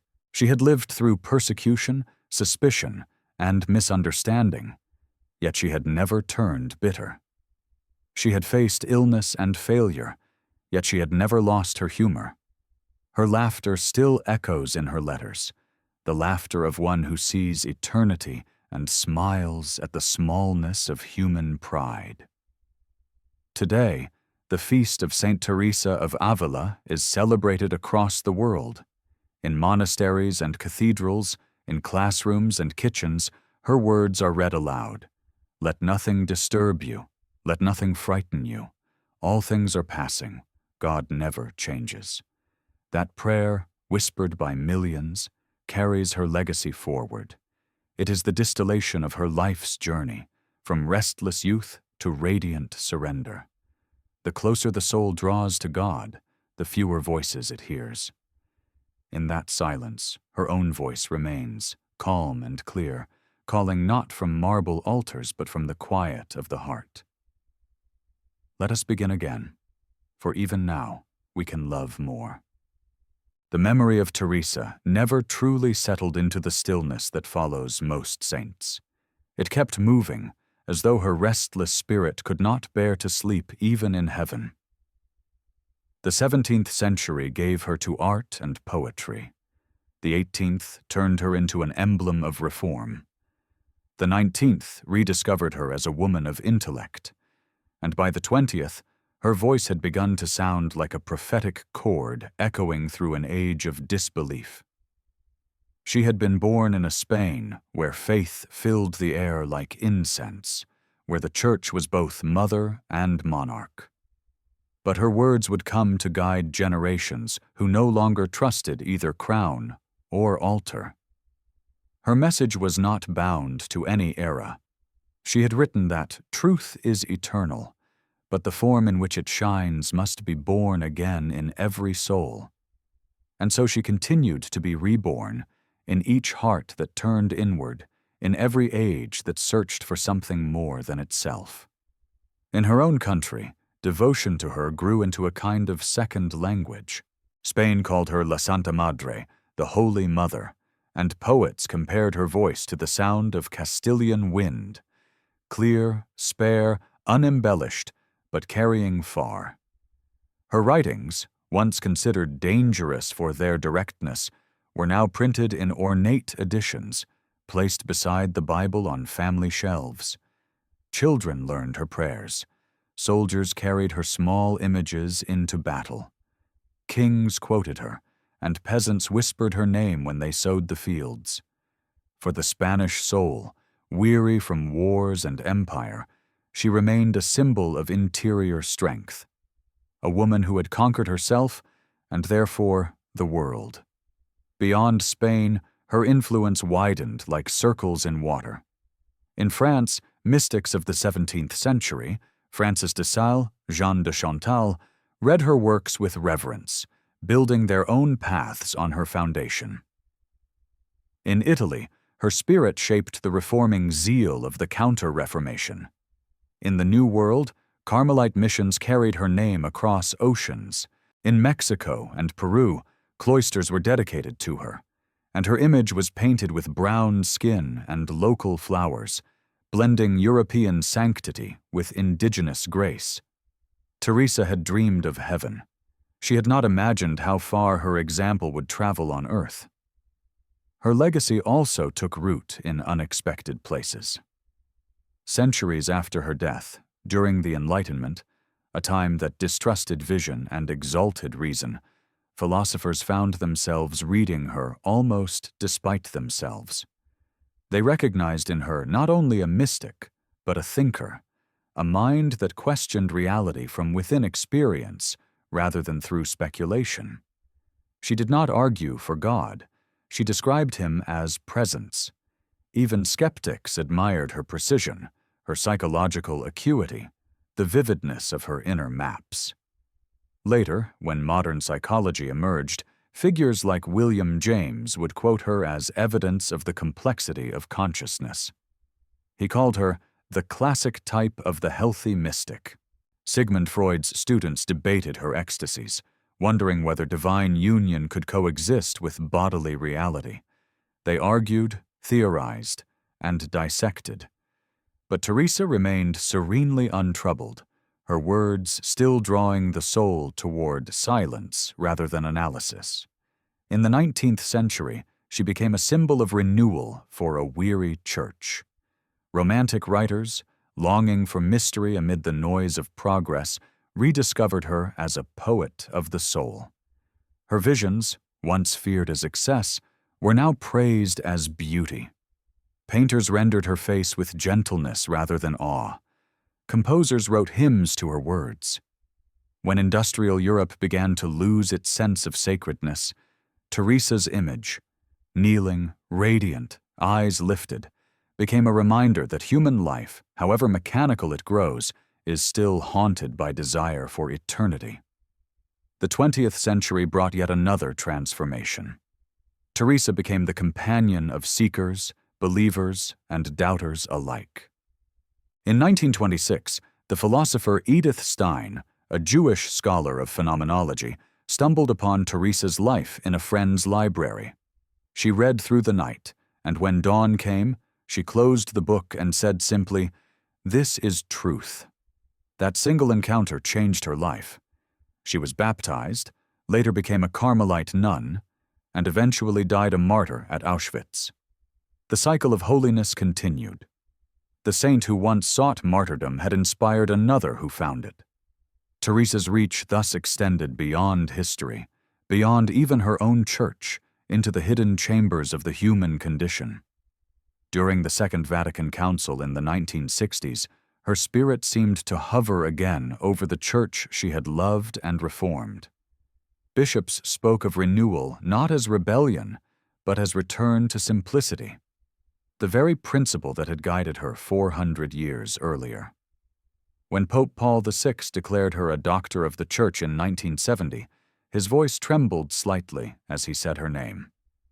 For the first time in history, a woman was honored as a teacher equal to Augustine and Aquinas. In that solemn moment, centuries of silence were broken. The laughter of Teresa, had it been heard, might have echoed through heaven. She would have smiled, amused that her pen and her stubborn heart had outlasted kings. In the decades that followed, her popularity only grew. Psychologists found her descriptions of the prayer of quiet mirrored the mindfulness sought in modern therapies. Feminists hailed her as a figure of independence and wisdom. Monks studied her not for her miracles, but for her method, a careful discipline of love rooted in reality. Her writings were translated into over 40 languages. Conferences were held in her honor, her sayings printed on walls, journals, and screens. The modern world, tired of noise, returned to her as to a well of silence. "Be gentle with yourself," she had written, "and God will be gentle with you." In an era obsessed with achievement, her words sounded like mercy. In Avila, her birthplace, the walls that once confined her now draw pilgrims from every continent. The convent of St. Joseph remains unchanged. White walls, wooden floors, a faint smell of bread baking in the kitchen. Visitors kneel before her relics, the simple quill she used, her worn sandals, the crucifix that once made her weep. The sisters there, her daughters, continue to live her rule of quiet and prayer. Each dawn they rise to sing the same hymns she once sang, their voices blending with the tolling of the same bells. They do not see themselves as preserving a relic of the past, but as tending a living flame. "Mother Teresa walks with us still," one of them once said. "Each morning she knocks at our hearts to wake us." Even outside monasteries, her words have entered daily life. "Nada te turbe, let nothing disturb you," has become a universal prayer, whispered in hospitals, in prisons, in classrooms. Those few words carry her entire theology: patience, faith, endurance, love. She had lived those words not as doctrine, but as experience. She had been disturbed by illness, suspicion, and fatigue, and yet she had found peace. Her calm was not denial, but the fruit of surrender. To say, "Let nothing disturb you," was to say, "Trust everything to the one who loves you." 4 centuries have passed since she died, yet her relevance has not faded. Each generation finds in her something it needs. For the devout, she is a guide to prayer. For the broken, a mother of compassion. For the skeptical, a witness that mystery still breathes within reason. And for all, she remains a woman of laughter and flame, proof that sanctity is not cold but alive, not distant but intimate. She once said that God walks among the dishes and the dust. Perhaps that is why she endures. She made holiness domestic, immediate, possible. Her story, like her life, ends not in grand triumph, but in the quiet assurance that love is stronger than time. The same girl who once dreamed of dying for God learned to live for Him instead, in the patience of daily surrender. In that surrender, she found freedom. In that freedom, joy. She would say to us now, as she said to her sisters centuries ago, "Let us begin again, for even now it is possible to love more." And perhaps, if one listens in the silence of prayer, one can still hear her steps, the soft rhythm of sandals on stone, the whisper of her rosary, the breath of laughter hidden in the dark. Even zeal must sleep for a time before God wakes it again. Across the centuries, St. Teresa of Avila's name became less a figure of history and more a living sound that called the weary heart toward stillness. Her story, which had begun in the high, walled city of Castile, now breathed through every land that longed for interior peace. But the passage of time did something curious to her memory. It smoothed the sharpness of her struggle. The world loved her as the mystic who spoke with angels, the reformer who built cloisters, the woman whose heart burned like fire. Yet few remembered the years of silence, misunderstanding, and exhaustion that had taught her what sanctity truly costs. To rediscover her, one must return to the beginning. Not the childhood, not the vision of the angel, but the long road between comfort and surrender, the place where faith becomes trust without proof. That, above all, was her inheritance to humankind, a way of walking through darkness while still believing in dawn. Those who study her today often begin with her words, for her language is her soul laid bare. When she writes of prayer, she writes as a traveler describing a country she has crossed on her knees. There are moments when she is tender, moments when she is almost severe, but never once does she speak as one who has arrived.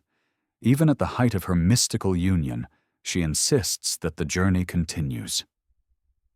The soul, she says, is never safe until it rests in God, and even then, love makes it restless again. That paradox, rest that stirs, peace that burns, is what makes her voice so unmistakable. She does not promise escape, she promises transformation. She does not speak of holiness as distance from the world, but as intimacy with it, redeemed by love. To read her today, amid the noise of screens and the hurry of hours, is to feel her stillness descending like slow light, asking the restless mind to breathe again. In monasteries that trace their rule to her reform, the rhythm of her days endures almost unchanged. The sisters rise before dawn to chant the office by candlelight, their voices low, their Latin clear and steady. They eat in silence, work in silence, and pray in silence. But their silence is not emptiness. It is a fullness of attention, the very thing Teresa sought all her life, to be wholly present to the one who is always present. Visitors who come to these convents expecting solemnity are often startled by laughter. The nuns laugh easily, even about their hardships, and one hears in that laughter the echo of their foundress. She once said that a sad saint is a sorry saint, and she urged her daughters to take joy as seriously as penance. "God deliver us," she wrote, "from sour-faced saints." That humor, human and divine, is part of her legacy too, a reminder that grace does not erase personality, but perfects it. Outside the cloister, her influence reaches into places she never imagined.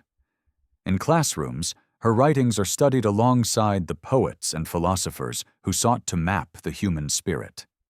In hospitals, her prayer, Nada te turbe, is recited beside the beds of those who suffer. In prisons, her life is passed from hand to hand, its margins filled with notes by those who recognize in her their own longing for freedom. Artists still paint her in white and brown, her eyes lifted toward invisible light. Composers still set her words to music. Each age reshapes her image, yet something essential remains, the sense of a woman whose strength was gentleness, whose rebellion was obedience, whose holiness was the flowering of an ordinary heart that refused to give up. What is remarkable is how modern she feels. Long before psychology named its terms, she understood the layered nature of the self. Long before feminism demanded the equality of voices, she spoke with a clarity that could not be silenced. Long before spiritual seekers sought mindfulness, she taught the same through love rather than technique. Her prayer of recollection, the drawing inward of the mind and heart toward quiet awareness of God, is what today might be called contemplation. Yet for Teresa, it was not a method, but a relationship, not silence for its own sake, but communion. "It is not necessary," she wrote, "to think much, but to love much, and so what stirs you to love, that do." The words are simple, but behind them stands a lifetime of tears, laughter, and surrender. To speak of her holiness is also to speak of her humanity. She was practical to the point of mischief. When her sisters complained that the roof leaked, she replied, "The Lord walks in rain as well as sun." When officials accused her of pride, she curtsied and said, "Indeed, I have enough to be proud of, my sins." Her letters reveal a woman who could manage accounts, negotiate with bishops, calm the frightened, and scold the lazy, all while writing masterpieces of spirituality. She never pretended that holiness meant withdrawal from reality. For her, the soul's union with God had to show itself in deeds, patience, courage, humor, service. "If prayer does not make us better," she wrote, "it is not prayer but self-deception. It is perhaps this integration, spirit and body, heaven and earth, that makes her enduringly relevant." She teaches that to belong to God is to belong more deeply to life itself. Her love of the Eucharist, her devotion to the humanity of Christ, anchored her mysticism in the tangible. The same hands that turned the pages of Scripture also baked bread and mended habits. The same eyes that saw visions of angels also noticed when a sister looked pale from fasting. She would tell her daughters that the surest sign of grace was kindness. "Where there is true love of God," she said, "there will be love of one another." Modern scholars often remark that she wrote in an age when women's words were suspect, yet she never allowed suspicion to silence her. She began each book with the humble phrase, "I am commanded to write," turning obedience into liberty. Behind that phrase lay quiet courage, the awareness that truth, once spoken in love, belongs not to the speaker, but to the spirit. For centuries afterward, women who longed to speak of God would cite her as their precedent. If Teresa could, they would say, so can we. In this way, the nun who vowed silence gave voice to generations. What then is her true legacy? Not merely the reform of an order, nor the beauty of her prose, nor the wonder of her miracles. Her legacy is the art of living with God in the ordinary, of finding eternity in the present moment. She discovered that faith is not escape, but encounter, that heaven begins wherever love learns to endure. She proved that sanctity is not the absence of weakness, but its transfiguration. And above all, she showed that even a heart once dulled by mediocrity can become a flame that lights the centuries. When pilgrims visit Avila today, they sometimes stand before the statue of her in the plaza, wind tugging at their coats, and read the inscription carved beneath her feet, Nada te turb. They look up at her face, calm, lively, slightly amused, and feel as though she is about to speak. Perhaps she would say, as she did to her sisters long ago, "Let us go on together, for the road is short, and the reward is great." Then the bells begin to ring, the sound rolling over the hills, mingling with the rustle of olive trees. The world keeps moving, restless and bright, but her message remains, that beneath all striving lies the stillness of God, waiting to be found. The heart that once feared its own unworthiness has become a refuge for the weary of every age, and the woman who called herself a poor, miserable sinner has become the friend of all who seek mercy. She stands at the threshold between heaven and earth, smiling, as if to remind us that even here, amid dust, doubt, and desire, holiness is possible. Sometimes God's silence is not absence, but preparation. Her voice continued to flow like a living stream through centuries of change. When nations rose and fell, when empires broke apart, and the sound of faith became a whisper in the noise of progress, the memory of Saint Teresa of Ávila lingered as something unshaken. A woman who had touched eternity and returned to tell others that it was nearer than they believed. 400 years after her death, her story still moves quietly through the church, through art, through literature, and through the unrecorded prayers of countless people who have never read her books but have whispered her words. Let nothing disturb you. For them she is not a monument but a companion, a voice that says, even in confusion, that peace is possible. What she gave to the world was not a new doctrine, nor a miracle to marvel at, but a way of living faith as love that breathes. When her writings are opened today, one feels the pulse of a mind awake in every line, a rhythm that is both gentle and demanding. She was never abstract. Her mysticism was grounded in touch and gesture, in bread, in friendship, in laughter, in the daily turning toward God that sanctifies the ordinary. "The Lord walks among the pots and pans," she once wrote, and that phrase alone could summarize her theology. It was the religion of the incarnate, holiness expressed through humanity, heaven discovered in the texture of life itself. Her interior castle remains one of the most luminous metaphors of the soul ever written. Even now, psychologists, theologians, and poets return to it not only for spiritual guidance, but for its astonishing insight into human consciousness. The castle is not a fortress, but a mirror, showing that the divine is not far but hidden within, waiting to be uncovered room by room. Teresa taught that to enter those inner chambers is not to flee the world, but to rediscover it transformed. Each person, she said, carries the infinite within them. Sin and distraction are merely dust on the crystal that separates us from the light. The task of prayer is not to climb upward, but to awaken inward, to realize that we already live in the presence of God. It is difficult to imagine how radical this vision was for her time, a 16th century Spain of strict dogma, rigid hierarchy, and fear of error. Yet Teresa wrote with the calm confidence of one who knew she was guided not by rebellion, but by truth. Her obedience was total, yet her freedom absolute. She was proof that submission to God can make a soul more fearless than any power on earth. That paradox still captivates those who read her.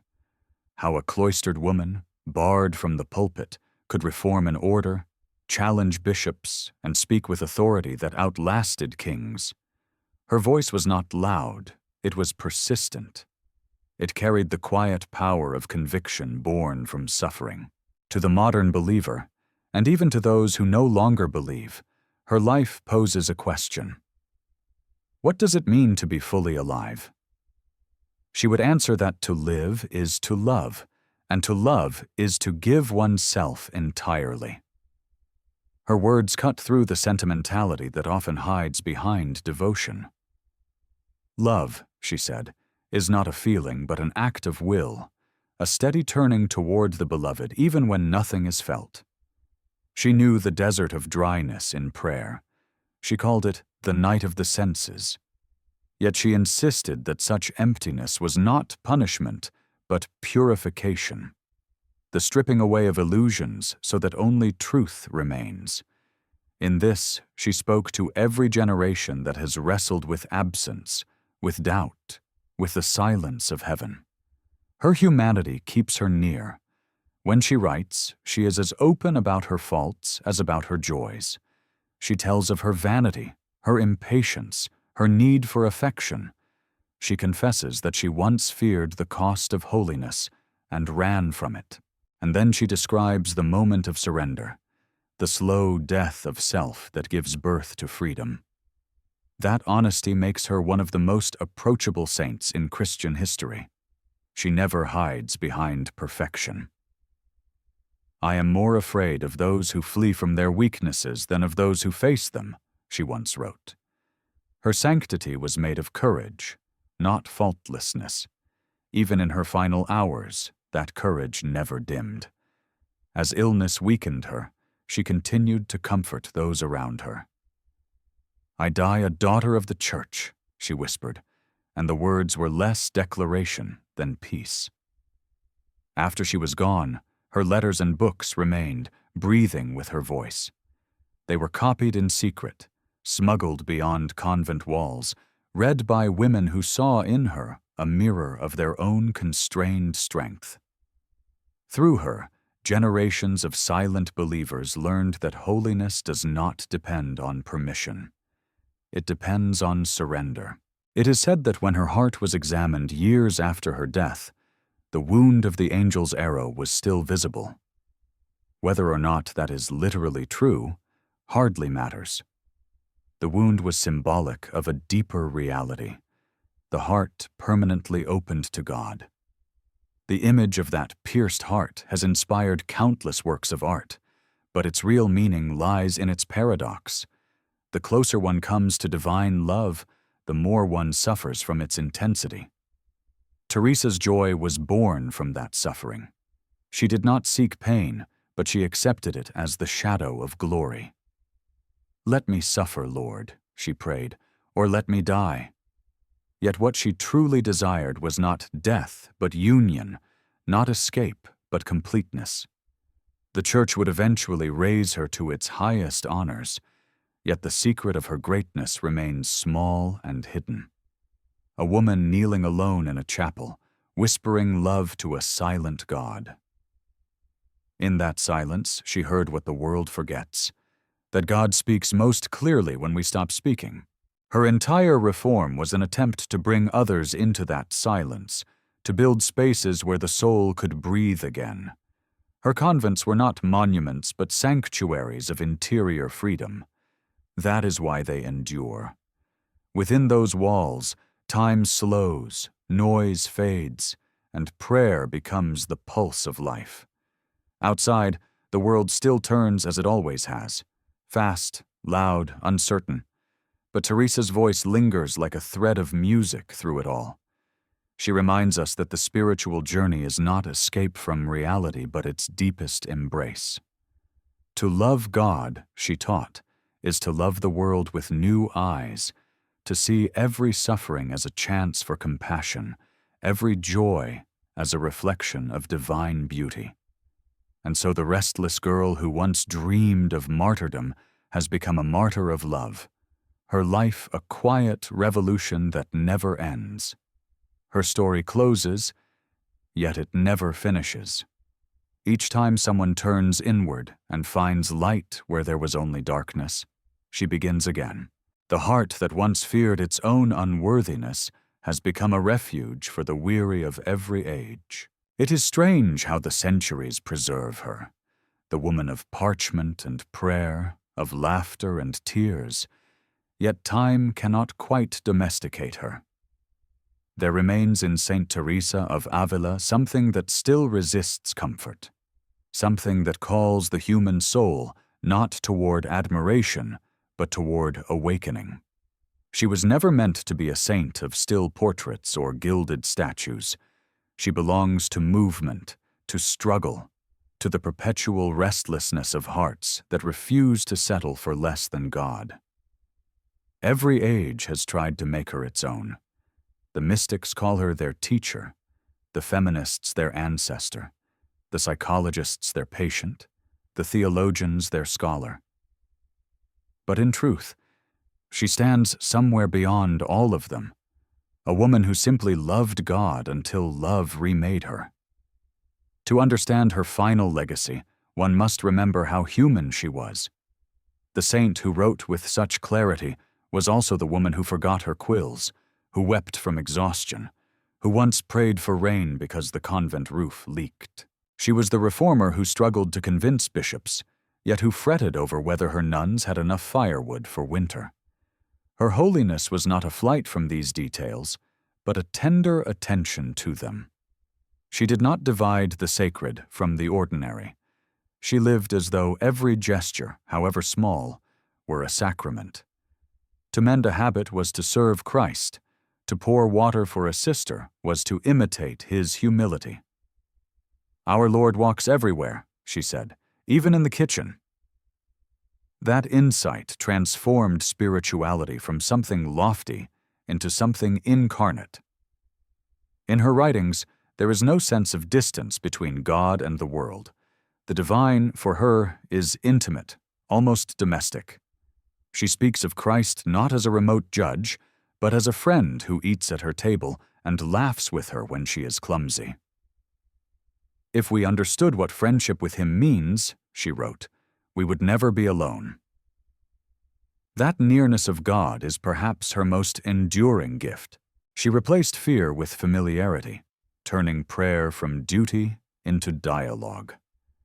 When she knelt before the crucifix, she did not plead so much as converse. When she suffered, she did not accuse so much as confide. This warmth, so different from the severity often associated with her era, remains the secret by which she still draws hearts to faith. The older she became, the simpler her words grew. Her final letters have none of the elaborate metaphors of her earlier works. They read like whispers to her daughters, practical, patient, full of humor. Keep warm, she tells one sister. Laugh a little, she tells another. She writes about mending shoes, about fevers and herbs, about the need to eat well and sleep enough. And between those simple sentences lies a wisdom that feels eternal, the holiness of care, the theology of kindness. Her teaching had come full circle. After years of mystical ecstasy and intellectual insight, she had returned to what she had known as a child, to love and be loved, to trust and to serve. Even death could not silence her. After her passing, the world began to feel her absence as a kind of presence. Miracles were reported not as spectacles, but as quiet consolations. A sick woman who slept after months of pain, a lost traveler who found his way home after whispering her name. Her tomb became a place of peace. The air around it was said to hold the scent of roses, though none grew nearby. It was as if heaven itself honored her with gentleness. When the church canonized her, they spoke of her obedience, her courage, her doctrinal purity. But those who had known her remembered something deeper, her humanity. They remembered how she had listened more than she spoke, how she had treated everyone, from nobles to servants, with the same warmth. One nun recalled how, in moments of tension, Teresa would reach for her melodeon, play a few notes, and make them all laugh. A convent, she had once said, should be a house of joy, or it is not of God. To be holy, for her, was to be alive. In time, her example transformed not only monasteries, but imaginations. Writers who had never set foot in a church found in her a language for longing. Rilke, Eliot, and even mystics of other faiths read her as one reads a poem written in the soul's own dialect.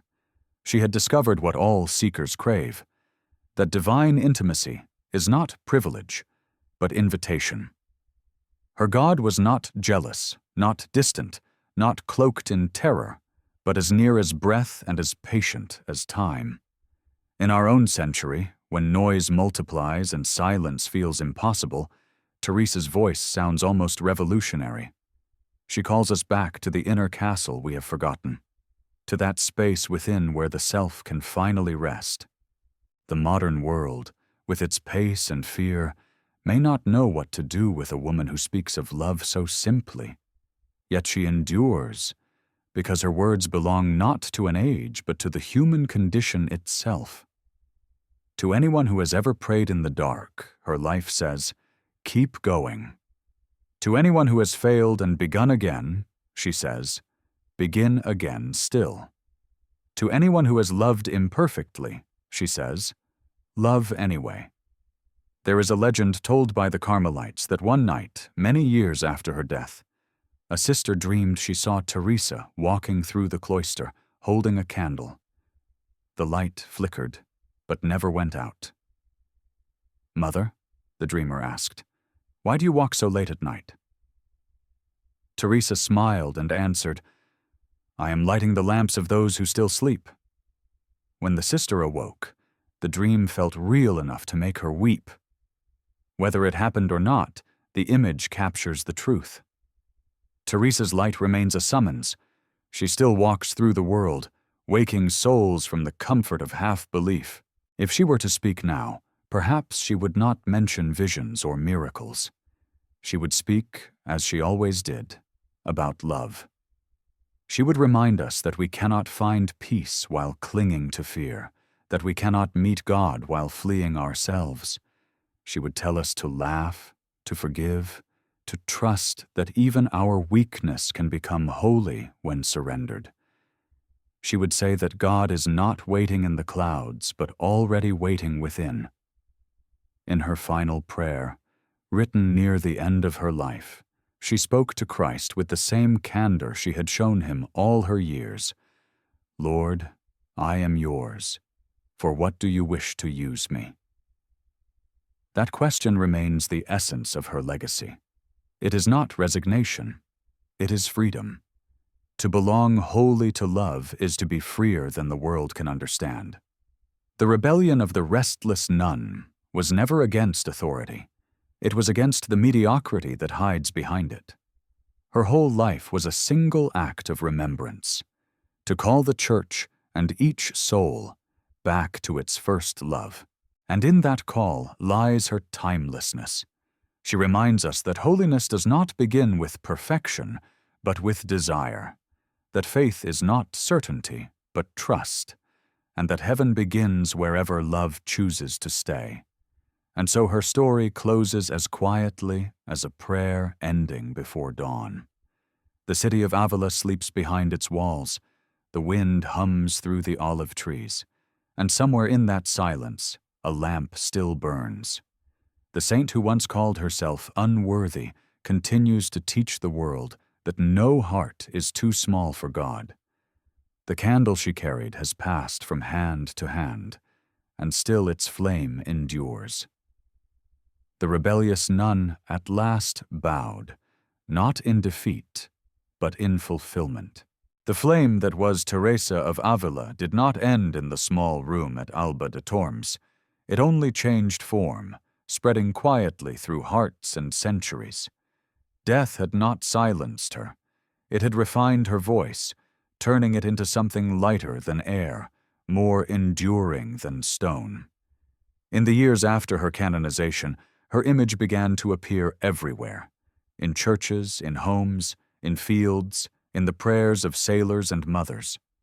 Yet her true monument was invisible, built not of marble, but of interior conversions. Wherever a soul dared to seek God directly, without fear or vanity, her spirit was there, whispering, "Begin again." Trust love. Nothing is lost when it is given to God. Her books, once guarded by censors, now traveled freely, carried by missionaries and scholars across oceans. In the New World, her words crossed deserts and mountains, translated into the languages of people she could never have imagined. They read her not as a European saint, but as a friend, a woman who understood the longing of the heart. Her interior castle was copied by hand in remote monasteries in the Andes. Her way of perfection guided new communities in Manila and Goa. She had once prayed to be useful to souls, and now that prayer was being fulfilled in silence across continents she had never seen. The world was changing, empires expanding, revolutions stirring, but within the noise, her message of stillness remained constant, that prayer is not escape, but courage, and love the truest reform of all. In the centuries that followed, her name became a touchstone of the contemplative life. Saints and mystics rose in her shadow, carrying her torch. St. John of the Cross, her beloved collaborator, refined her vision into poetry so luminous it seemed to breathe the same fire. Later, Carmelites, from Thérèse of Lisieux to Elizabeth of the Trinity, would call her Mother and trace their own awakenings to her teaching. The cloisters she founded multiplied, not in grandeur, but in hiddenness. quiet houses of prayer that became lungs for the church's breath. When storms of war and persecution swept through Europe, the Carmelite nuns kept vigil in silence, their candles burning through the night. They prayed with her words on their lips, "Let nothing disturb you." Even the centuries that turned away from faith could not turn away from her. During the Enlightenment, when skepticism replaced reverence, some thinkers studied her writings as evidence of extraordinary psychology. They tried to explain her visions as the play of nerves, her ecstasies as the product of imagination. Yet the more they analyzed her, the more mystery they found. She defied the categories of reason because she lived from a love beyond reason's reach. Romantic poets later rediscovered her as a symbol of divine passion, pure, consuming, creative. Artists painted her in moments of rapture, surrounded by light. Composers wrote music that followed the rhythm of her breath, the slow pulse of ecstasy that had once lifted her heart into fire. In every era, she found a way to speak the language of that age, not by changing her message, but by being eternally human. When the modern world arrived, its machines humming, its streets bright with electricity, her quiet words somehow sounded more necessary than ever. In an age of acceleration, she became a prophet of stillness. Psychologists quoted her. Philosophers studied her. Feminists found in her the paradox of obedience and power, a woman who wielded no sword, who commanded no army, yet altered history with her pen and her faith. In her, they saw proof that intellect and devotion, reason and emotion, could live together. The same mind that built monasteries also built theology. The same heart that loved God with passion also laughed at her own mistakes. She was, above all things, alive, and that aliveness spoke to every soul weary of emptiness. Her canonization had once placed her among the saints. Her later recognition as a doctor of the Church placed her among the thinkers who shaped Christian civilization. When Pope Paul VI proclaimed her doctor in 1970, his voice trembled with emotion. "This woman," he said, "taught humanity how to pray." And indeed she had. Through her, millions learned that prayer is not performance but presence, not words but relationship. She showed that one can find God in solitude, but also in the laughter of friends, in work, in illness, even in failure. She turned sanctity from an unreachable ideal into an attainable tenderness. In Avila today, her city remains almost as it was, its medieval walls glowing gold at sunset. The air smells faintly of stone and bread. In the convent of St. Joseph, the sisters still rise before dawn, just as she taught them. They sing the same psalms, tend the same garden, keep the same silence. Visitors come from every part of the world to see her cell, to touch the simple crucifix before which she once wept. It is not a grand room, bare walls, a wooden table, a small window. But standing there, one senses something immense. The silence seems alive. Outside, the bells toll the Angelus, and for a moment, time feels suspended, as though she might step through the doorway, smiling, her pen still warm with ink. Every October, her feast day fills Avila with pilgrims. The streets echo with hymns, the basilica doors open, and candles line the narrow alleys. Yet amid the celebration, there is always a hush when her name is spoken.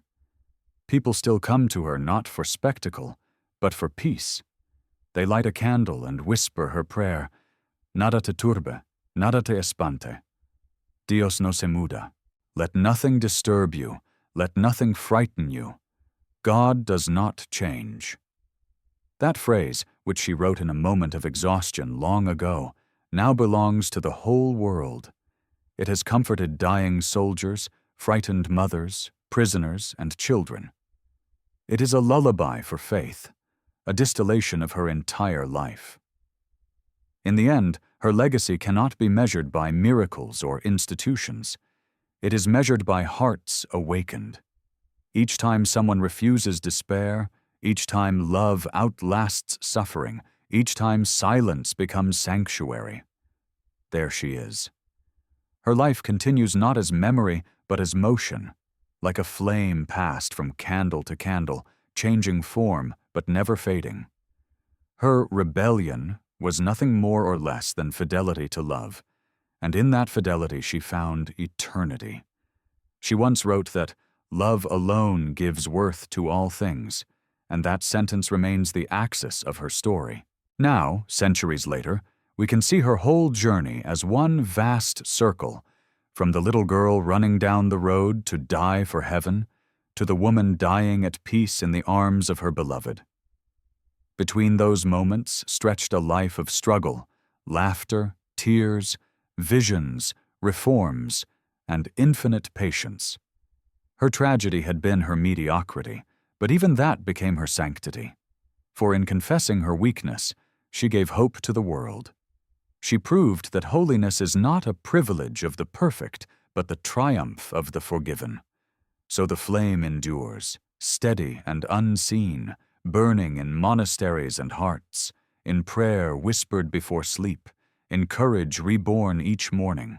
She is gone, and yet she remains, Teresa, the restless one, the reformer, the friend of God. Her story is not simply about the past. It is about the possible, about what grace can do when the soul says yes. And if, one night, in your own silence, you feel a sudden calm, a warmth rising from within, perhaps it is her voice again, repeating softly through the centuries, "Let nothing disturb you. God alone suffices." And so, in the stillness of history, Teresa's restless heart continues to whisper, "Will we too awaken?"